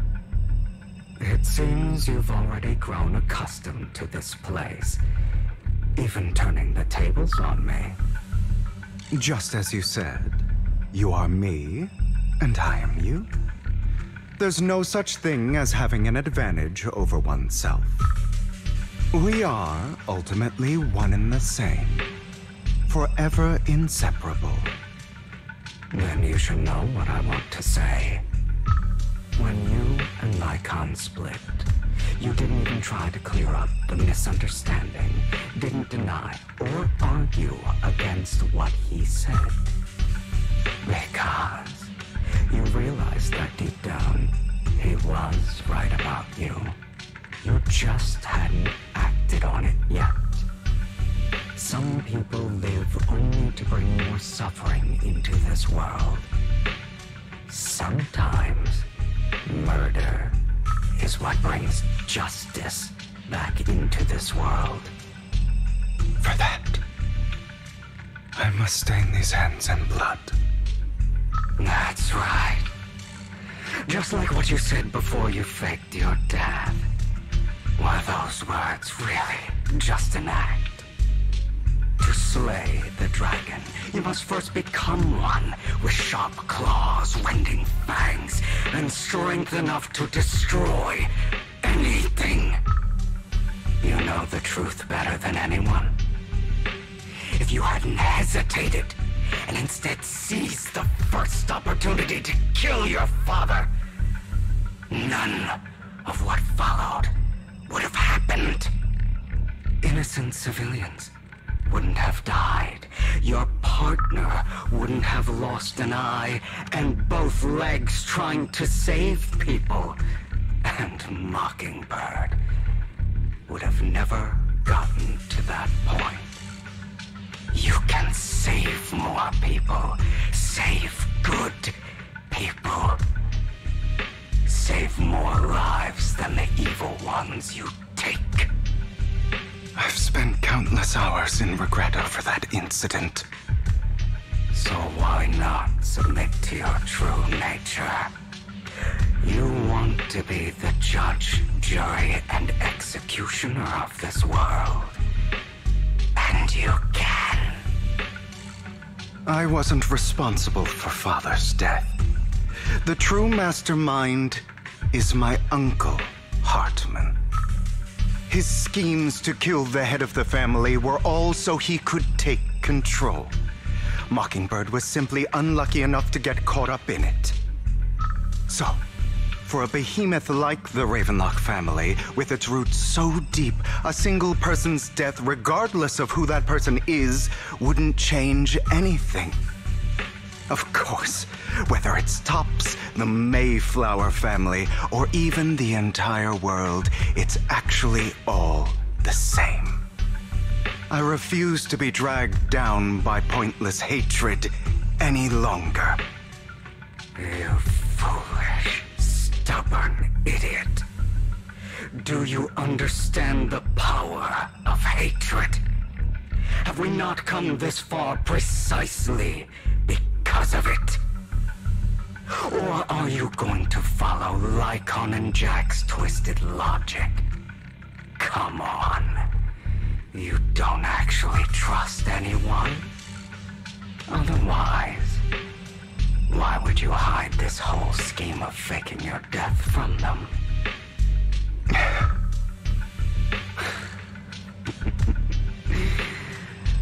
You've built an impenetrable wall around your heart, keeping everyone out. Of course you are right to do so. No one in this world can be trusted. Always. All you'll receive is hatred from your own blood and no love. Suspicion from your companions, and betrayal that comes all too easily. But the most ridiculous thing is that you want them to trust you. You stay silent and long for them to notice your suffering. You yearn for your companion's understanding and trust. Idiot. That's why you are incapable of exploiting them for your own ends. You care about their safety even more than your own. But remember, only the weak need companions. And we are children born from hatred. We are different from them. I will never be like them. And I don't need to be. Come. Let me show you what powers we can wield. But you are me. And I'll never lose to myself.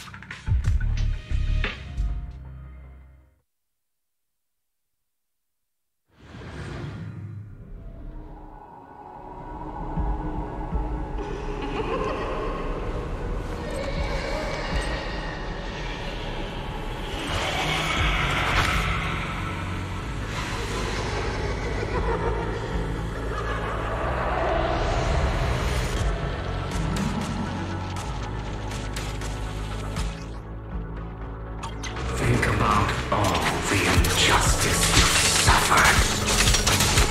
It's about time you kneel if you choose to forgive. You're betraying yourself. You know that. Letting you consume me would be the real betrayal to myself.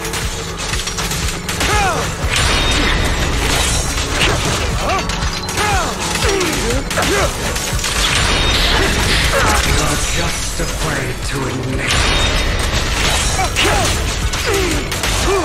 Trying to run, are we?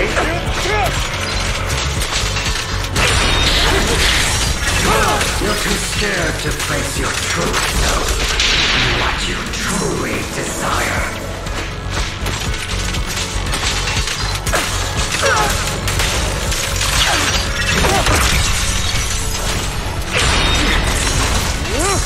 It's better.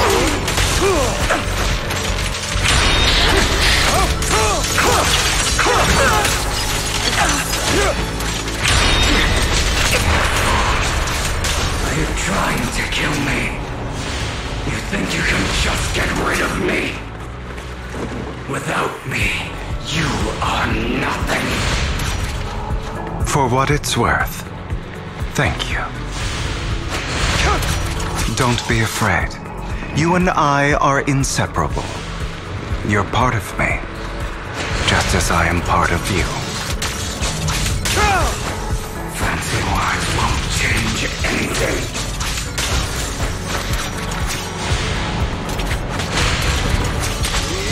No. It's not just platitudes. I finally understand now. Some pain only fades when it's seen, when it's accepted.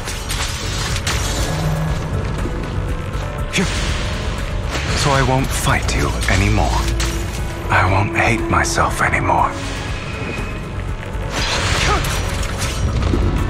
Weakness, hatred, malice, strength, forgiveness, justice.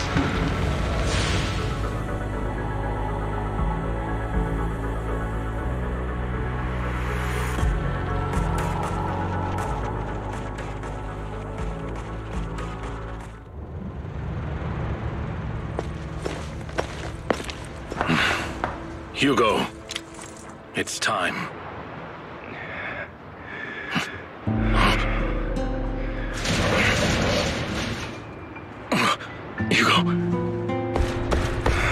Hugo, you... Did I scare you? I made it through. I won. No praise from me, my dearest partner.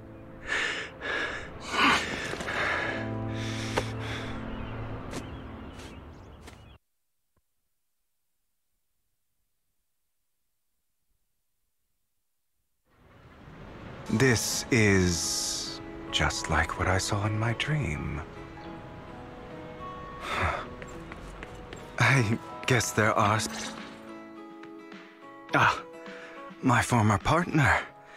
You're still as punctual as ever. Are you sure you're fully recovered? How about we fight? And I'll show you how recovered I am. I refuse to fight someone who is in need of medical attention.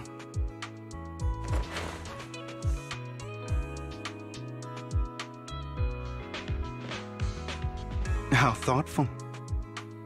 I'm touched. Or perhaps is this simply part of Victoria Housekeeping's professional care? I'd rather you not starve to death.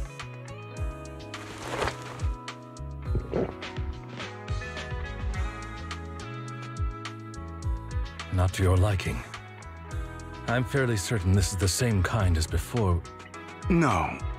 I've just gone too long without food. It feels a bit uncomfortable. Either way, thank you. Now tell me, what exactly happened in the warehouse?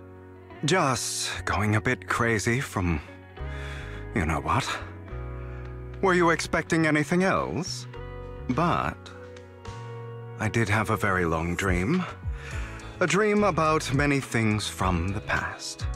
If I had to put it into words, it would be like giving myself psychological therapy.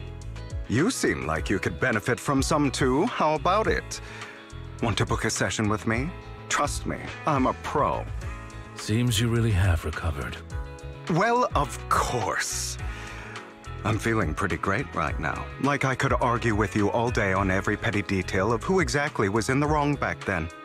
I wanted to ask, what you said about Mockingbird before, when you faked your death, was that part of the act? Oh, you mean the part about how Mockingbird has never really changed anything or saved anyone. I didn't expect you to still be so hung up on this. Interesting. After all, it was you who chose to betray Mockingbird. To betray me. Just as I said before, I never considered Mockingbird a failure. Perhaps Mockingbird deviated from its origins, but it has its value. You shouldn't reject the things you've done. Or Mockingbird. I have contemplated this before. Yes.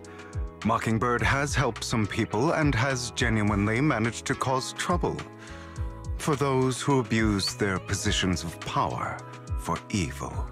Yet those in high positions still possess immense resources, and the people we helped remain destitute and suffering, willing to become slaves to those in power for scraps. But just as you said, even if what we did was childishly idealistic and flawed, as little as we actually achieved, even the slightest change is by no means meaningless.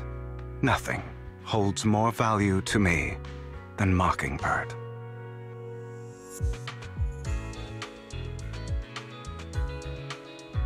All right, let's catch up later. I still have things to do and need to wrap up my plan. I thought you would rest up first. As much as I would prefer that. My dear uncle and the Exaltus fanatics likely would not give me such an opportunity. If all has gone to plan, the fish will have taken the bait already. And if everything goes very well, I'll soon have solid evidence of the Ravenlock family's crimes. Well then, thank you for your assistance, former partner. Let's part ways here. I'll go with you. Lycon, surely you don't think that because I just recovered, I'm too weak to deal with those useless fools. Hartman's actions will disturb the safety of New Eridu. As I serve the mayor, I should intervene. Very well, whatever. Let's go. And don't slow me down.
I'm sure you've heard about the missing workers from companies under the Ravenlock family, too.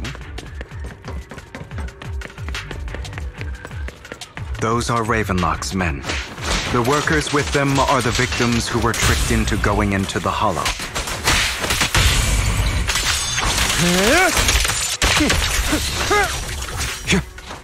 Come on.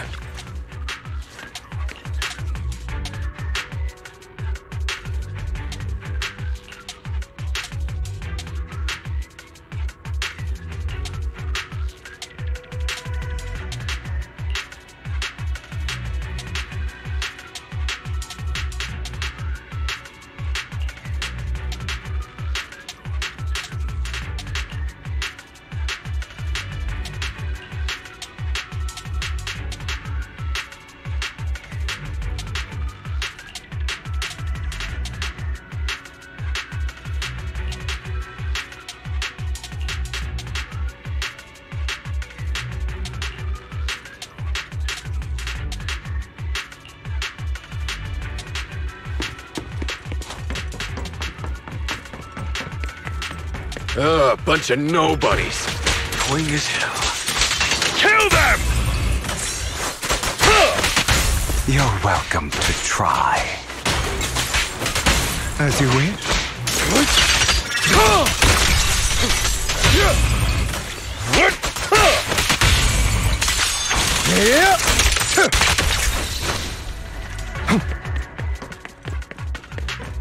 More workers here.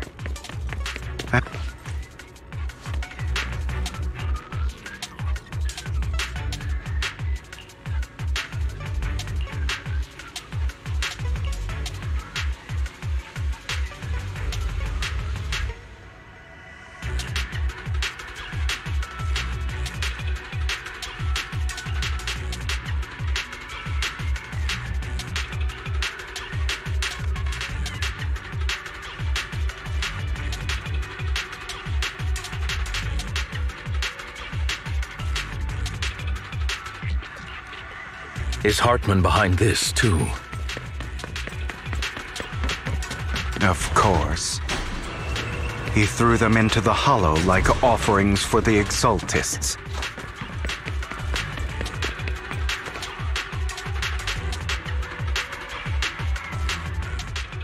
There's more over there. Let's hurry. It's different this time. Don't rush in. Let's listen in on what they're saying first. I still need more direct evidence to ensure the plan is absolutely foolproof. The compensation you promised, it's all real, right? All we have to do is follow you into the Hollow for some simple tasks, and you'll give us a huge sum of dennies. It sounds real suspicious. Shut your trap. You keep yapping and asking questions. If this is all so suspicious, why were you so eager to sign up for it? Because I don't have a choice. My daughter was previously caught in the Hollow disaster and suffered severe corruption. The treatment costs have completely drained our family's savings. So that's why... It's the same for me.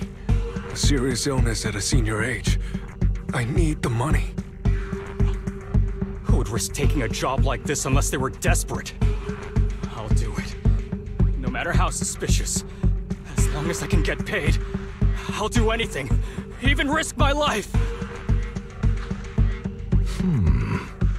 Wait, you people from the Ravenlock family, you're part of a big company in Tops. You wouldn't go back on your word, right? Don't worry, you'll get every dinny you were promised. But before we start, you all need to take this medicine first.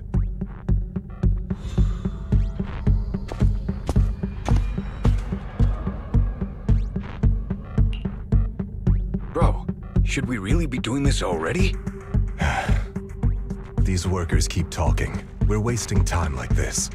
And the sooner they take it, the sooner it'll be over. Consider it an early release for them. What? You didn't say anything about having to take pills before. Look, this is good stuff, all right? It'll increase your ether aptitude. There's tons of people who'd kill for something like this. Exactly! You'll be working in the Hollow for several hours. This is essential medication. You have to take it before we continue. If you refuse, then you can forget about the job. Of course, you won't receive the compensation either. Lycon, what are you doing? Rescuing those workers, of course. There's clearly something off about those pills. We can't let them take them. Now is not the right time. As I said, we need more evidence to ensure the plan works. And as I said many years ago, you can't exploit innocence to achieve your goal. So that's how you see it. If that's not what you want me to think, then explain everything to me. All right. It's a little complicated, but simply put, these workers will be fine. Of course, it's your choice to trust me or not. But if you try to rush in, I will stop you. I trust you.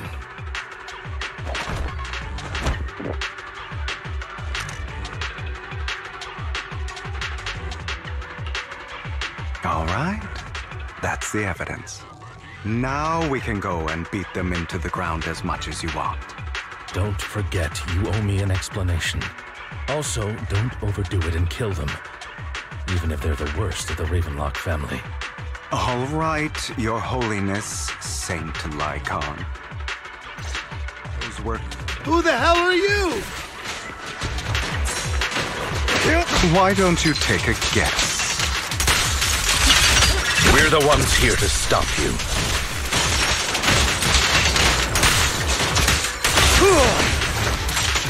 Can't remember the last time we worked this well as a team. Your legs, how are they feeling? I'm fine. To be honest, I think I prefer the way you used to fight. The end is nigh. You had a lot more aggression.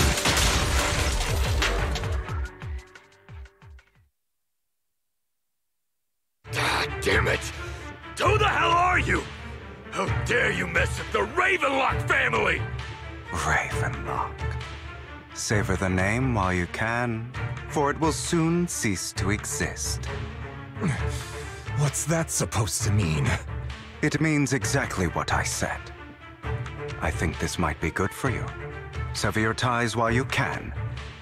You still have a chance to walk your own path. The family's honor comes above all else. Is that really what you think? I saw the compassion on your face just now. You're not from the main family, right? That's why you were assigned to these trivial tasks. But in reality, there's no need for you to keep playing this boring game for them. I don't have a choice. From the moment I was born into the Ravenlock family, You always have a choice, if you're willing to act. All right, let's end the small talk here.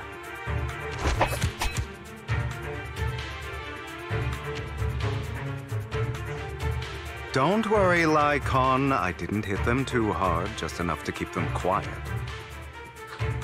How's that? My acting's pretty good, right? As always, a certain someone should take some lessons from you. I'll leave the rest to you then. Okie dokie.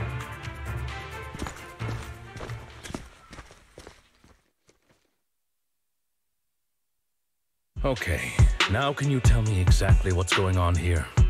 As you can see, that worker just now was actually an informant of mine. The pills were swapped out with vitamin tablets. Outside of this batch, some workers have already taken the actual substance Hartman has. But rest assured, the antidote for it is already in development. I found the best in the field to help, and with the data I collected before, we should have results soon. I wanted to ask. The reason you decided to lock yourself in a room and endure the effects of the drug, besides getting evidence, it was also to collect data on this drug in order to create an antidote, correct? It seems you're not completely beyond hope. I thought you were just being stubborn. Sometimes I wonder if you know me at all. Then, I have one last question. Why did you never tell me any of this back then? The truth is, I heard everything. That entire conversation between you and Jack. Before he passed away in that small attic. When Jack called you aside and gave you those warnings. When he told me you might go down the wrong path? That's right. You never said anything. What would I even do? Scream and rage over your suspicions, or get on my knees and beg for you to trust me? You know there's no way I'd allow myself to do such a thing. Besides, back then, even I was confused about myself. Jack, It's all in the past. You don't need to explain anything to me. Enough. We should get going. If we're going to reminisce over the past, we should find a more suitable location.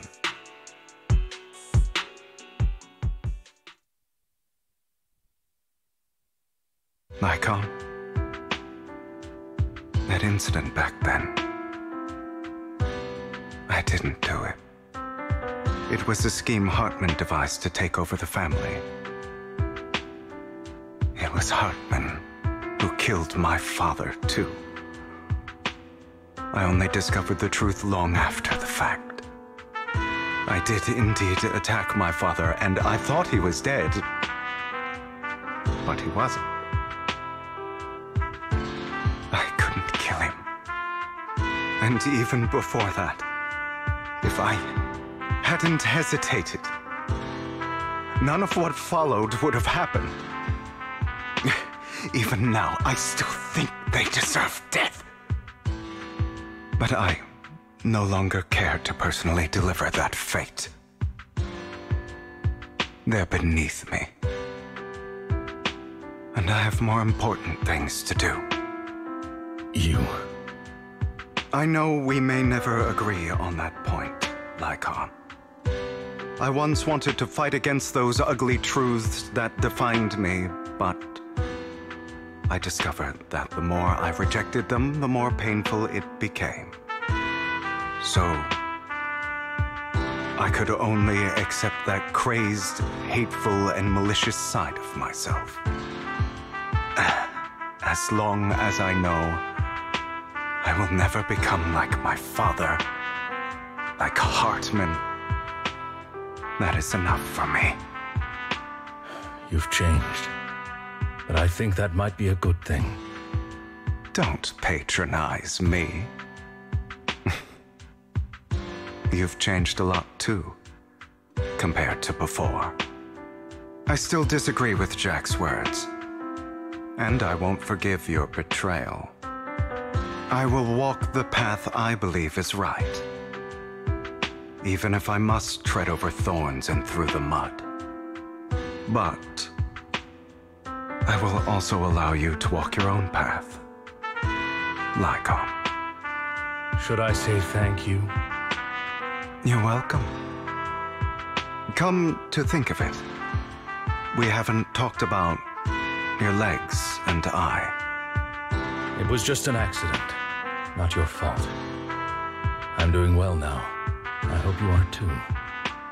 On the contrary, perhaps I should be the one apologizing. I misjudged you. I used to think you wanted power, that everything you did was for your own ambitions. I thought you wanted the power to pass judgment on all in this world like a god. I am a god. I am my own god. Or you could say that in this world, everyone is their own god. There are many things that we are powerless to change. But there are also many choices we can make. Just as I said before, I am the only one who can kill me or save me. I'm glad you think that way. Let's go. I still have one last thing to do. To witness the end of Ravenlock.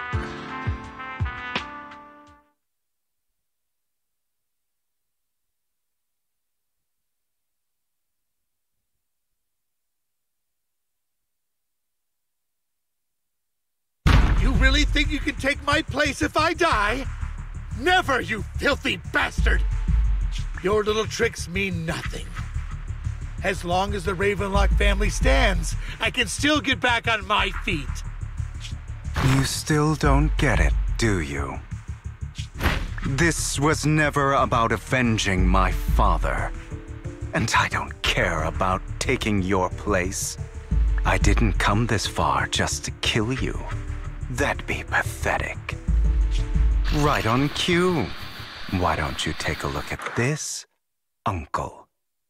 On behalf of TOPS, I'd like to clarify that we had no involvement in the Ravenlock family's actions. TOPS is officially terminating all partnerships with the Ravenlock family, effective immediately. We will have no further affiliation with them. Are you crazy? What the hell do you get out of ruining the Ravenlocks? You want to be a petty thief forever? Thief? Oh, Uncle. Allow me to reintroduce myself. I'm the name people whisper about. The one who robs the rich and gives to the poor. I'm the master con artist who can fool anyone, anytime. I'm the leader of Mockingbird. The one who turns every headline into my own stage. I have friends who'd catch me if I fall, partners who'd shed tears for me, and allies who always have my back. I am Hugo Vlad. You're the one who needs the Ravenlock name. I never did. You ungrateful bastard! You should have never been born. You flatter me. Same goes for you, Uncle.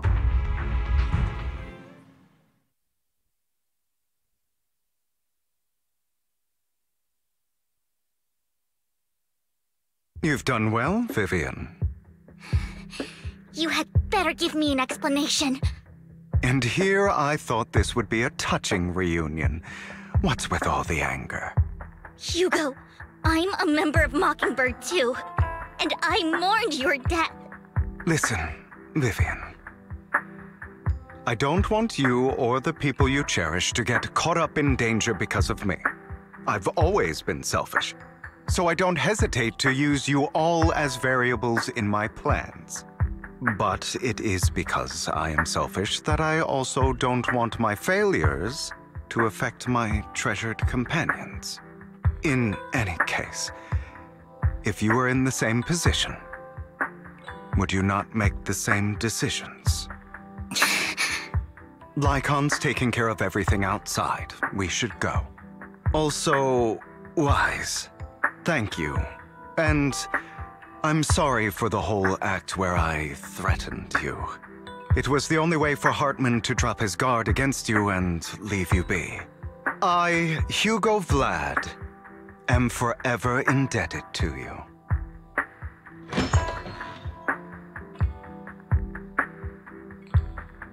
Master Proxy, although it is late, there is some important intel that I must give you now. Did you know about Hugo's plan to fake his death and everything that's been happening, Lycon?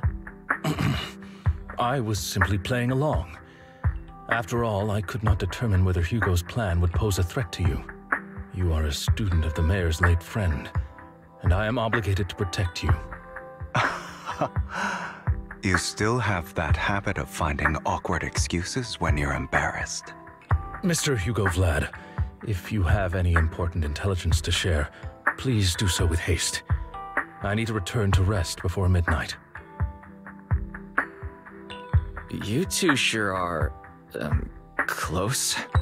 For the sake of a certain old fossil's sleep schedule, I'll keep it brief. I learned from Camille that Dina intends to embed the sacrifice core into the sacrifice. Apparently, it will make the sacrifice much stronger. Sacrifices created this way will not retain their minds and will indiscriminately attack all living beings, including their creator. So the Exaltists don't do this. It would bring them no benefit. But Dina's concoction can control people's minds. If a person takes the pill and is injected with the serum Landon left behind, the sacrifice would be under its creator's control.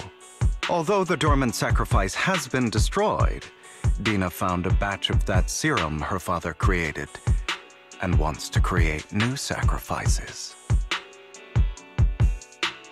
Putting aside the sacrifice for now, Hartman's sacrifice core is fake. We don't know where the real one disappeared to.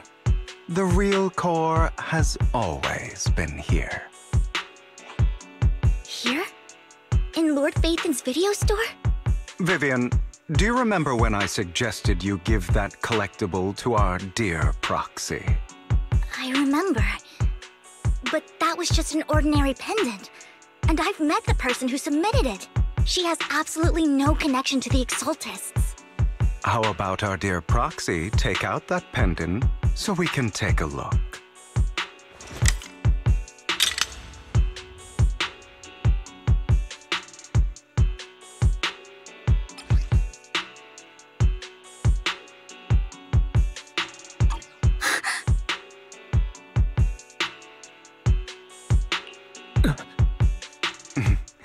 I'll take your surprised expressions as a compliment for my little trick. I will hand over this core to the mayor as agreed, since he fulfilled his promise to protect Vivian and the manager while I was pretending to be dead. I won't go back on my promises. No wonder the mayor would promote rhetoric favorable to Mockingbird. I can't believe I thought he was actually being sincere. Since we have the sacrifice core, all we have to do now is stop Dina from using innocent people to make more sacrifices. Yes, and we need to destroy the last batch of Landon's serum. Hopefully with no options left, Dina will give up her obsession. All right, that's the important stuff. I'm going to go and confirm where Landon's serum's been stashed. I'll contact you again once I have something.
Landon's stash should be somewhere nearby.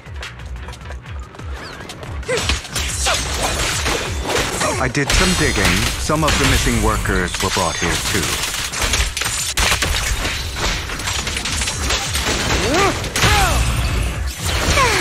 Dina's getting ready to make her move.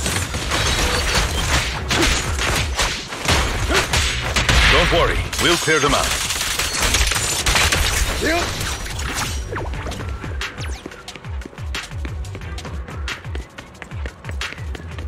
They're trying to destroy the goods!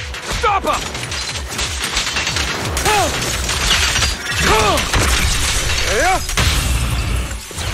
We need to take care of the guards first. Some of the serum is stored in this warehouse.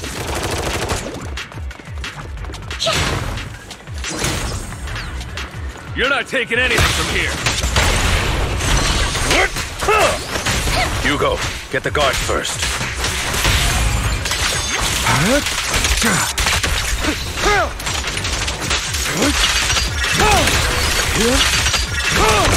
Let the party... You just stepped into your own grave!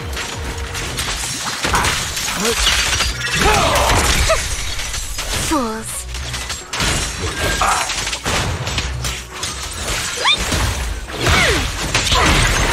The wind. Time to... I'll write the ending to your nightmare. Where are you looking? I'll take you. Notice me. Lord Deacon.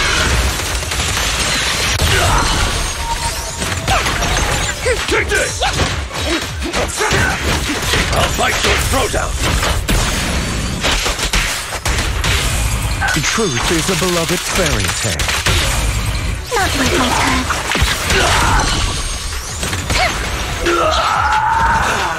Don't touch me.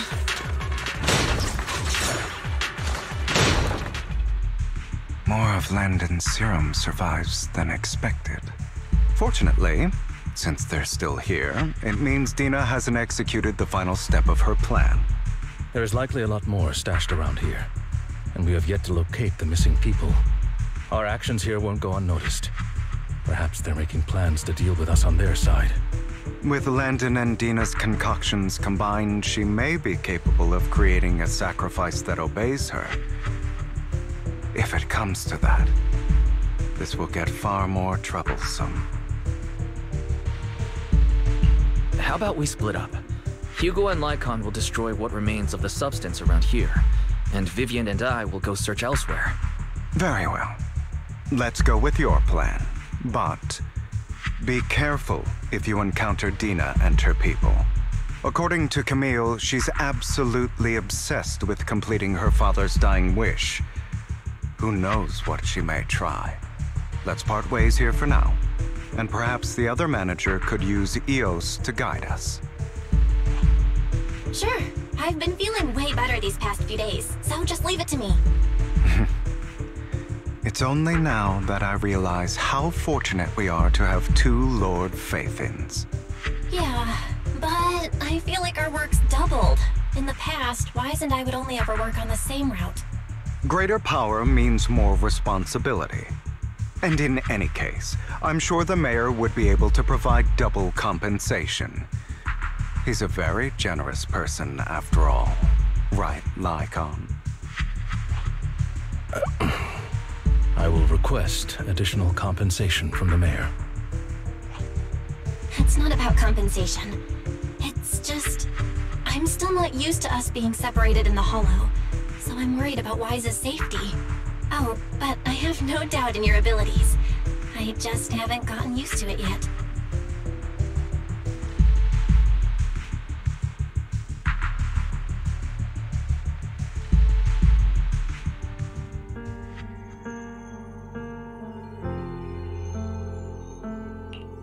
This is the future I saw. Lord Pathan.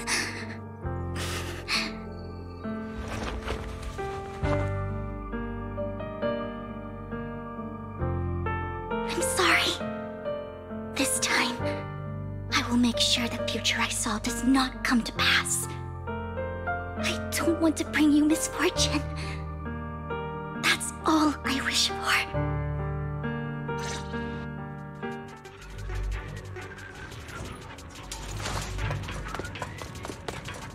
Leave this to me, Lord Phaethon.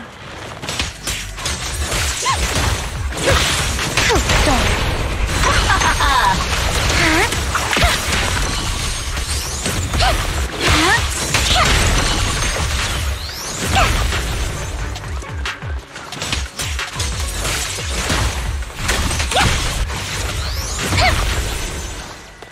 Lord Phaethon, there might be more serum here. How dare you steal from Lady Dina! Better not get my best. I'll try to go easy on you. No promises.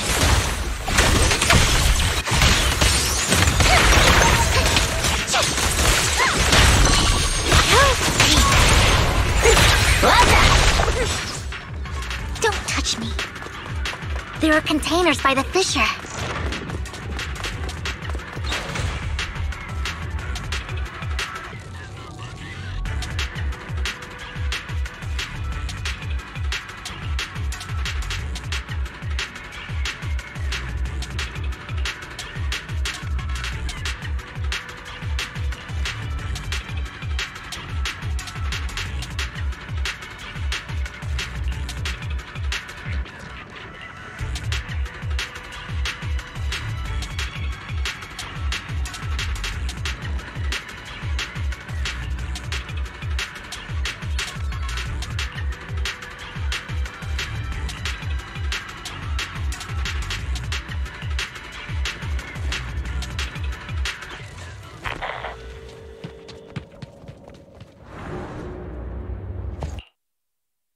It must have been tough for you to find this place.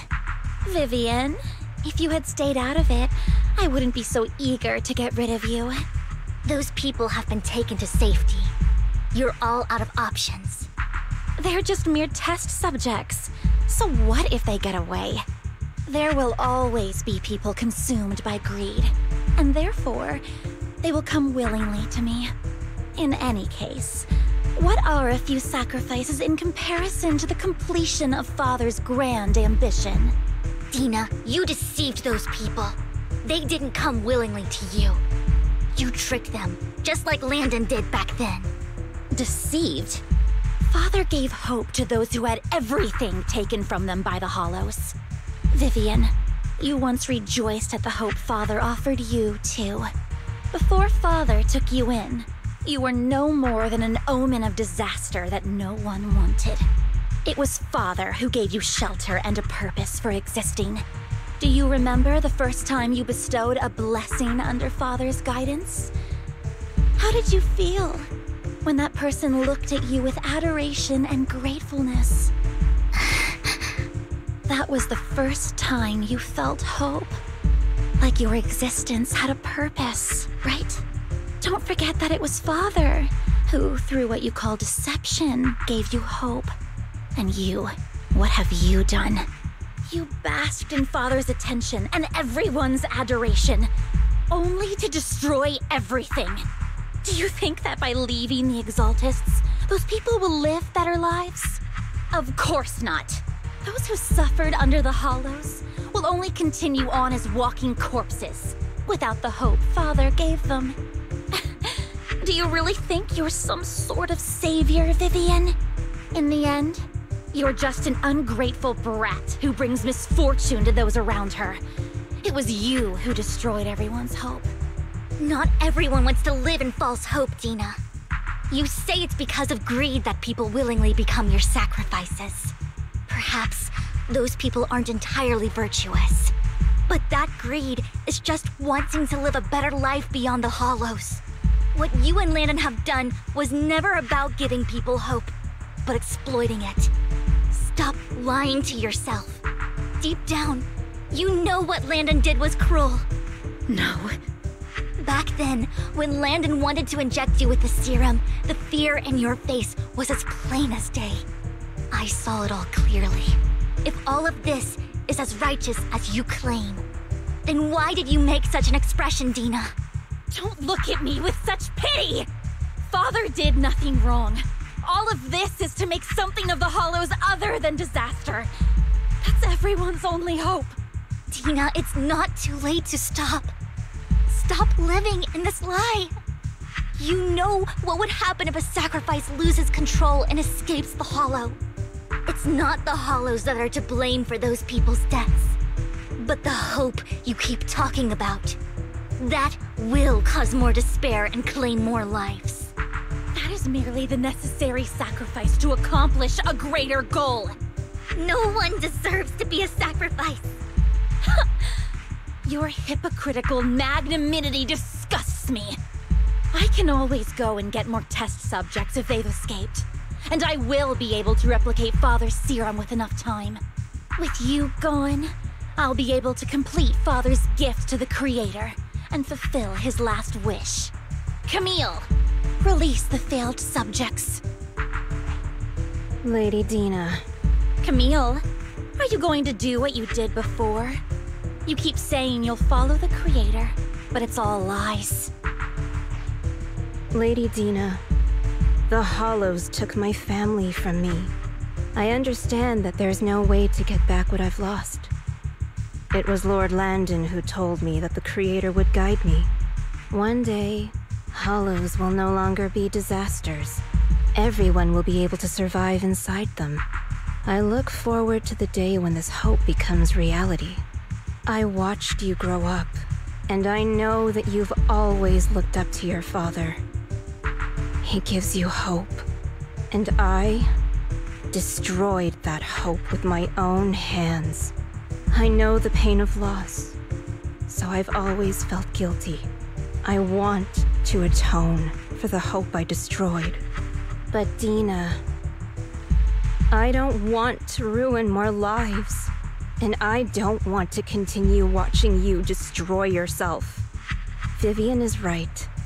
Not everyone wants to live in false hope. So, please, stop.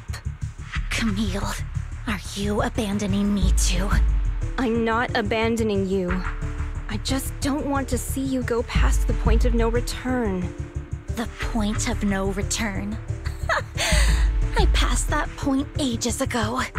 No, Dina. You can still turn back. I'll be your way back. Where are you going, Camille?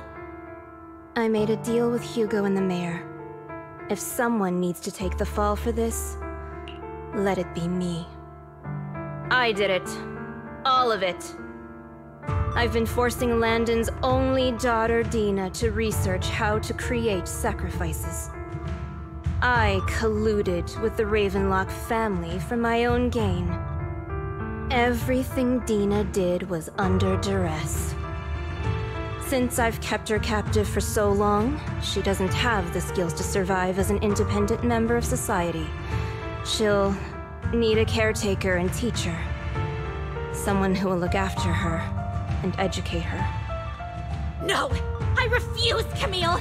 I refuse to accept this! Dina, I'm going to dispose of those failed subjects. I won't allow it! You'll die! I won't allow it! You can't leave me. I command you! You've always followed my orders, and you will follow them now! It wasn't your orders that I've been following. My younger sister, who was stolen from me by the Hollows, also had such beautiful red hair. When Landon told me the Creator could bring me hope, you were standing there, right behind him. I was certain, then and there, that this was the hope the Creator had given me. Start over, Dina. You still have so long, so much time. You'll make friends, find people who love you, and make many beautiful memories. That's not what I want! Camille, you're not allowed to die! I won't allow it! I won't allow it! Goodbye, Dina. And I'm sorry, Vivian. I'll leave the rest to you.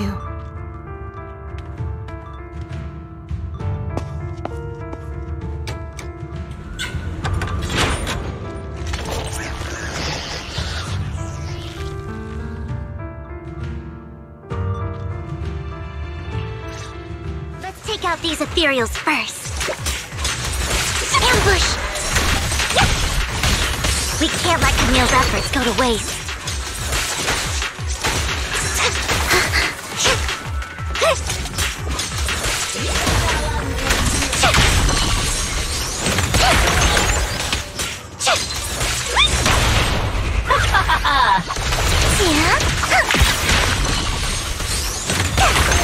Don't you know?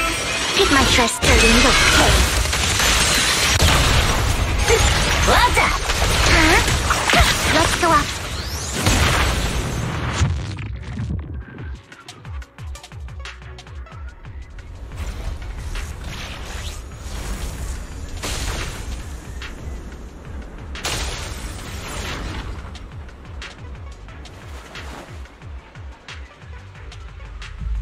Are you satisfied now, Vivian? You were the one who brought yourself to this point. You're saying this is all my fault? Losing my father, losing Camille. I wish you had never come into my life. At first, when Father brought you home, I was happy. There are so many Exaltists, yet Father never allowed me to get too close with any of them. I never had any friends either.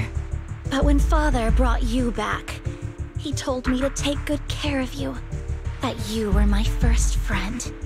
I was also so happy the first time you took my place in helping Father select a person to receive the blessing, because it meant you were different from all those other people. You could stay with me. But soon, I grew jealous. You took the attention that should have belonged to me.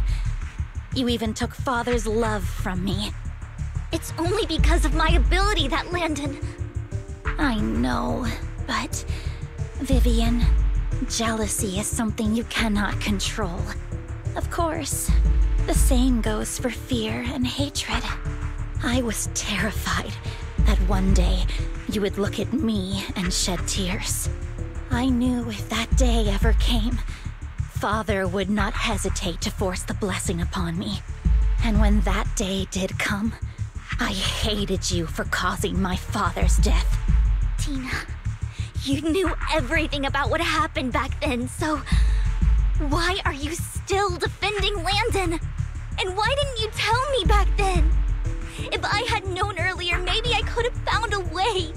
Because it's the only thing that makes me more special than you, no? It proves I had Father's trust. I was more useful to him. Vivian, you said you wandered without a home ever since you were young, hated by anyone you encountered. You were happy to gain recognition from everyone and help Father when you were among the Exaltists. But in the end, you discovered you were being used, so you felt betrayed and hurt. Then, what about me? All I ever had was my father. I've never known a life outside of the Exaltists. Ever since I was young, my only purpose was to help Father select who was to be blessed. The only purpose I had was my father and the Exaltists. I've never been taught anything else, Vivian. It is what little value I have, and have ever had. In the end, you took even that from me, and completely destroyed it. You think you're doing good and fighting evil. You've only managed to affect a small part of your world. But have you ever wondered if maybe that's all there is to my world? I never wanted to hurt you. You were also my first friend. And that's why I wanted to save you back then. Save me? You and Camille all talk about saving me. Why don't you understand? To me, loss is so much more painful than death. Tina, you can start over. Everything Camille did was so you could live on. Let's leave the Hollow together. There are so many amazing places in New Eridu. This time, I'll take care of you. I've also met so many amazing people. I'm sure they'll love you too. Okay, Dina? Vivian, I can't forgive you. And I don't want to forgive you. I have nothing left. If what little hatred I do still harbor were taken from me, well, I refuse to be so pitiful. I won't apologize, Vivian.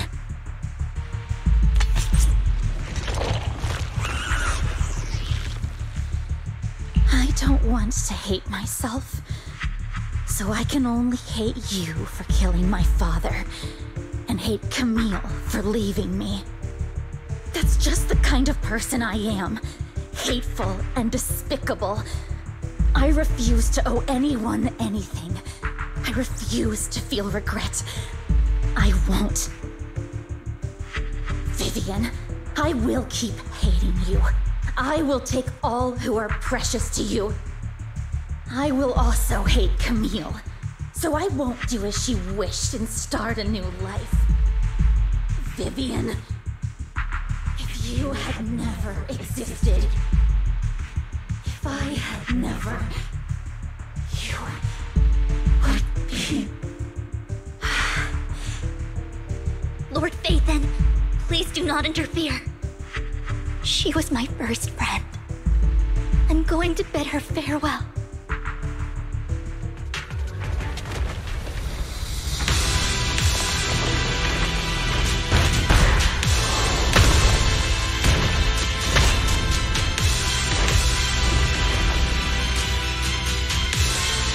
Dina, soon the pain will be over.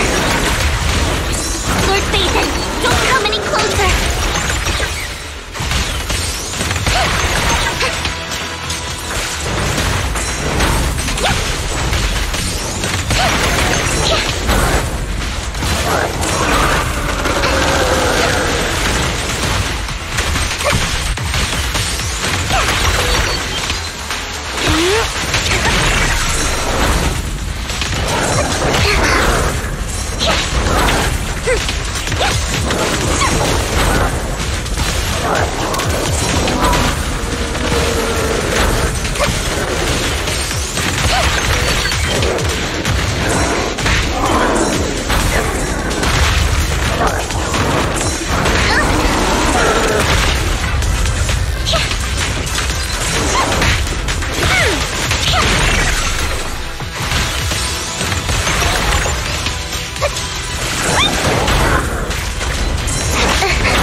Vivian, behind you! Lies!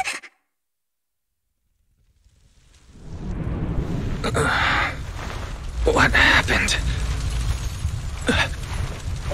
What the...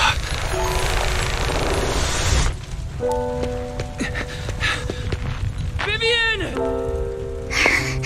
Lies. Don't come near me.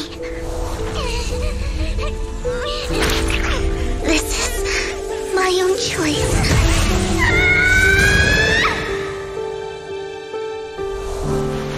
I will change the fate I saw. Vivian! I just want you to remember me when I looked my best. Vivian! Careful. Vivian, your body...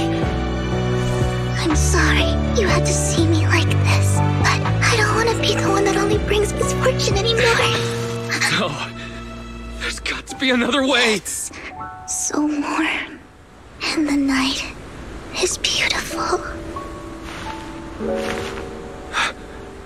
Vivian?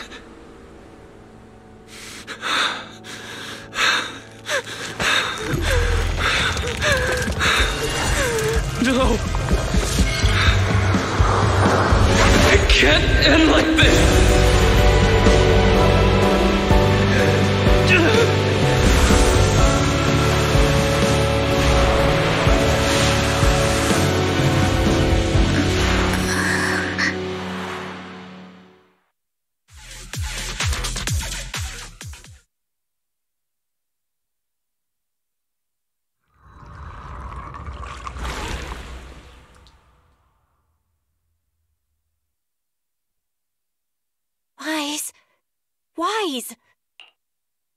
Wise, you're finally awake.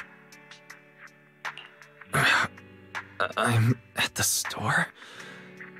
I remember I was with Vivian. Wait, she injected herself with Landon's serum. Is she okay? Hugo and Lycon brought you out of the hollow. You scared me to death. Thank goodness you woke up. And you said Vivian used the serum on herself? But she looked fine to me, bar a couple of scratches.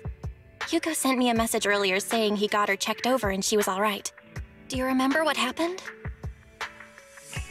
The situation was dire, so Vivian used the serum on herself to defeat the ethereals. I saw the crystallization process starting to occur. I can't describe exactly what happened. I saw something blurry, but I just wanted to stop Vivian's corruption process. I don't know exactly what I did, but then I lost consciousness. What happened after that? When I let Hugo and Lycon there, it was just you and Vivian lying there on the ground. We couldn't wake either of you. Let's put that aside for now. Do you feel any discomfort-wise? I'm a bit dizzy, but otherwise, I'm fine. Don't worry. Phew, that's good. You should rest for tonight. Hugo and Vivian said they'll come over tomorrow, so we can discuss the details then.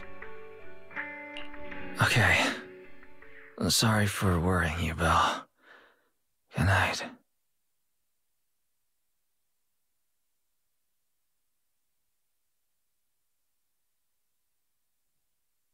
Lord Phaethon! How are you feeling? No headaches? Leg pains? Heart palpitations? Loss of appetite? Vivian? I was just so worried. Sorry. Anyway, Lord Phaethon, I'm so glad you're okay. What happened this time was all my fault. Things were dire, and you did what you had to. Plus, if it weren't for you, we wouldn't be here now. So what happened? Wise said he saw the crystallization process start, but I didn't see anything through EOS. Hugo? Lycon? Did either of you guys see it? Allow me to explain. Miss Vivian told us what happened after she awoke, and the mayor arranged a full medical checkup for her. Based on the results, Miss Vivian indeed shows mild corruption sequelae. But if the crystallization process had already started, the lingering effects should be far more severe. To be precise, if the process had already reached the point of mass surface crystallization, it should have taken no time at all to become an ethereal. So, the mayor theorizes that it was the etheric energy within Master Proxy's body that affected Vivian's condition and the surrounding etheric particles, causing Vivian's corruption to recede. Essentially, corruption is a reaction between the etheric particles inside the body and in the surrounding environment. Therefore, it's not necessarily irreversible, just that currently our mainstream method of defense is prevention. I'm having a hard time believing that, even if it's coming from you, Lycon. It's almost like you're claiming I can manipulate etheric energy. Master Proxy, you are special. This is a gift your teacher left you. A gift from our teacher? How come I never knew about it? I don't know all the details, so I cannot explain everything to you. My apologies. However, Miss Yixuan might be able to answer some of your questions. She will visit you sometime soon, so please feel free to ask her any questions you may have. She has quite an eccentric personality. If she causes you any inconvenience... Can I file a complaint about her with you if she does? Master Proxy, you have always been a people person, so I trust you will handle things just fine. The way you said that just makes me more worried. In any case, the mayor has asked me to give everyone his most sincere gratitude. Unfortunately, the mayor could not come personally, but has promised everyone a favor. Provided it's within his means, he will offer his unconditional assistance once. There is no time limit on this favor. Unconditional, What if I wanted his position as mayor? If that is what you desire, then the mayor and his subordinates will be first in line to vote for you in the next election. As for the other votes, you'll have to work for them on your own. But should you assume office, I hope you take full responsibility for handling all day-to-day matters and lead by example. By sheer happenstance, the mayor has provided you with a copy of his current assignment, the City Waste Sorting and Processing proposal. Old fox. Well, can I request Lord Phaethon's? The mayor imagined you might ask. I have prepared all the necessary documents, and the ceremony expenses will be covered by the mayor as a gift. As long as Master Proxy agrees, we can sign and process the documents immediately. But this matter requires mutual consent and cannot involve coercion, confinement, or one party's lack of consciousness. Stop! I would never do that to Lord Phaethon! Probably. At least not today. As for you, Master Proxies, the mayor has some sense of what you desire. That said, he hopes you might speak with Miss Yacerán first before you decide the timing of that favor.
I did not expect that such a spiritual entity would exist here. It appears this street is a geomantic gem.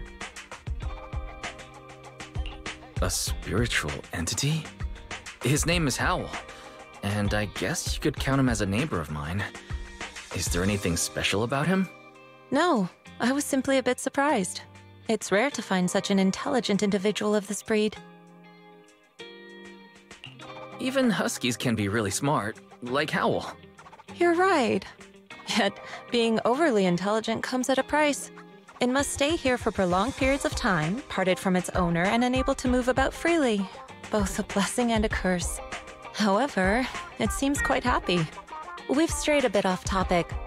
Since you're back, let's discuss our partnership.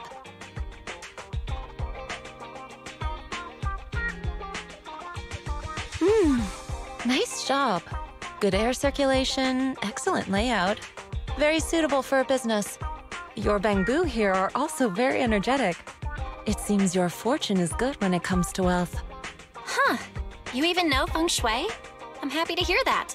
But who exactly are you? I suppose this is our first official meeting since parting ways in the Hollow. Now that both of you are present, allow me to reintroduce myself.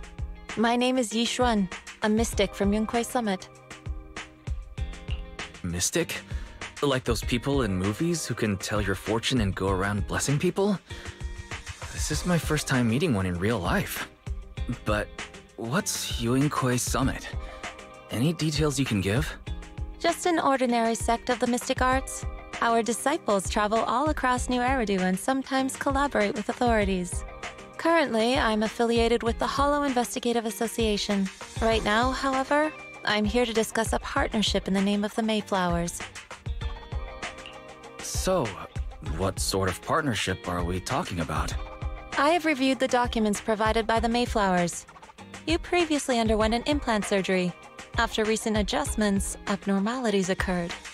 These abnormalities bear resemblance to the craft practiced by us at Yunquei Summit. If you are willing, I can teach you how to better control your abilities. Better control my abilities. That sounds great, but there's no such thing as a free lunch. Since you're willing to teach us your craft, Shifu, you must want something in return, right? That's right. Mayflower will have you join me for some investigations. Looking at my divination results, this will be a complicated and very likely dangerous matter. He's still going over the details, but should have more information for you soon. You can wait until then to decide.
Please, help me check my fortune! Here's my palm. Look, doesn't this thick wealth line mean I'm about to strike it rich? I've looked it over, and your fortune is decent. Huh? You barely looked at it, and you're already done? You have good fortune. What? You don't believe me? I do. Thank you so much. Next, it's my turn. Hey, wait, hey, quit cutting in line. So this is where you were. Who are all these people? You're here, Wise? I decided to take a break. I didn't expect so many people to come seeking my divination services. Don't worry, I need no more than a simple spell to solve this matter. Fortune-telling services is 10,000 dennies per session. All gone? Good. It seems the Banish Wealth and Desire spell is still effective. Banish Wealth and Desire? That's a spell? This isn't the kind of craft you said you were going to teach us, is it? Our video store has a business license, and we'd get complaints if we charged unfair rates. Of course not. This is just a trick to deal with trouble. I'll take my time showing you the true craft of Yunkwai Summit. For now, let's find that shop.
Yacerán Shifu.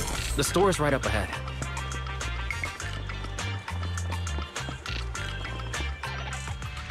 Ah, this is the one. Seems it's closed. Another wasted trip. Not necessarily. 1 second, please.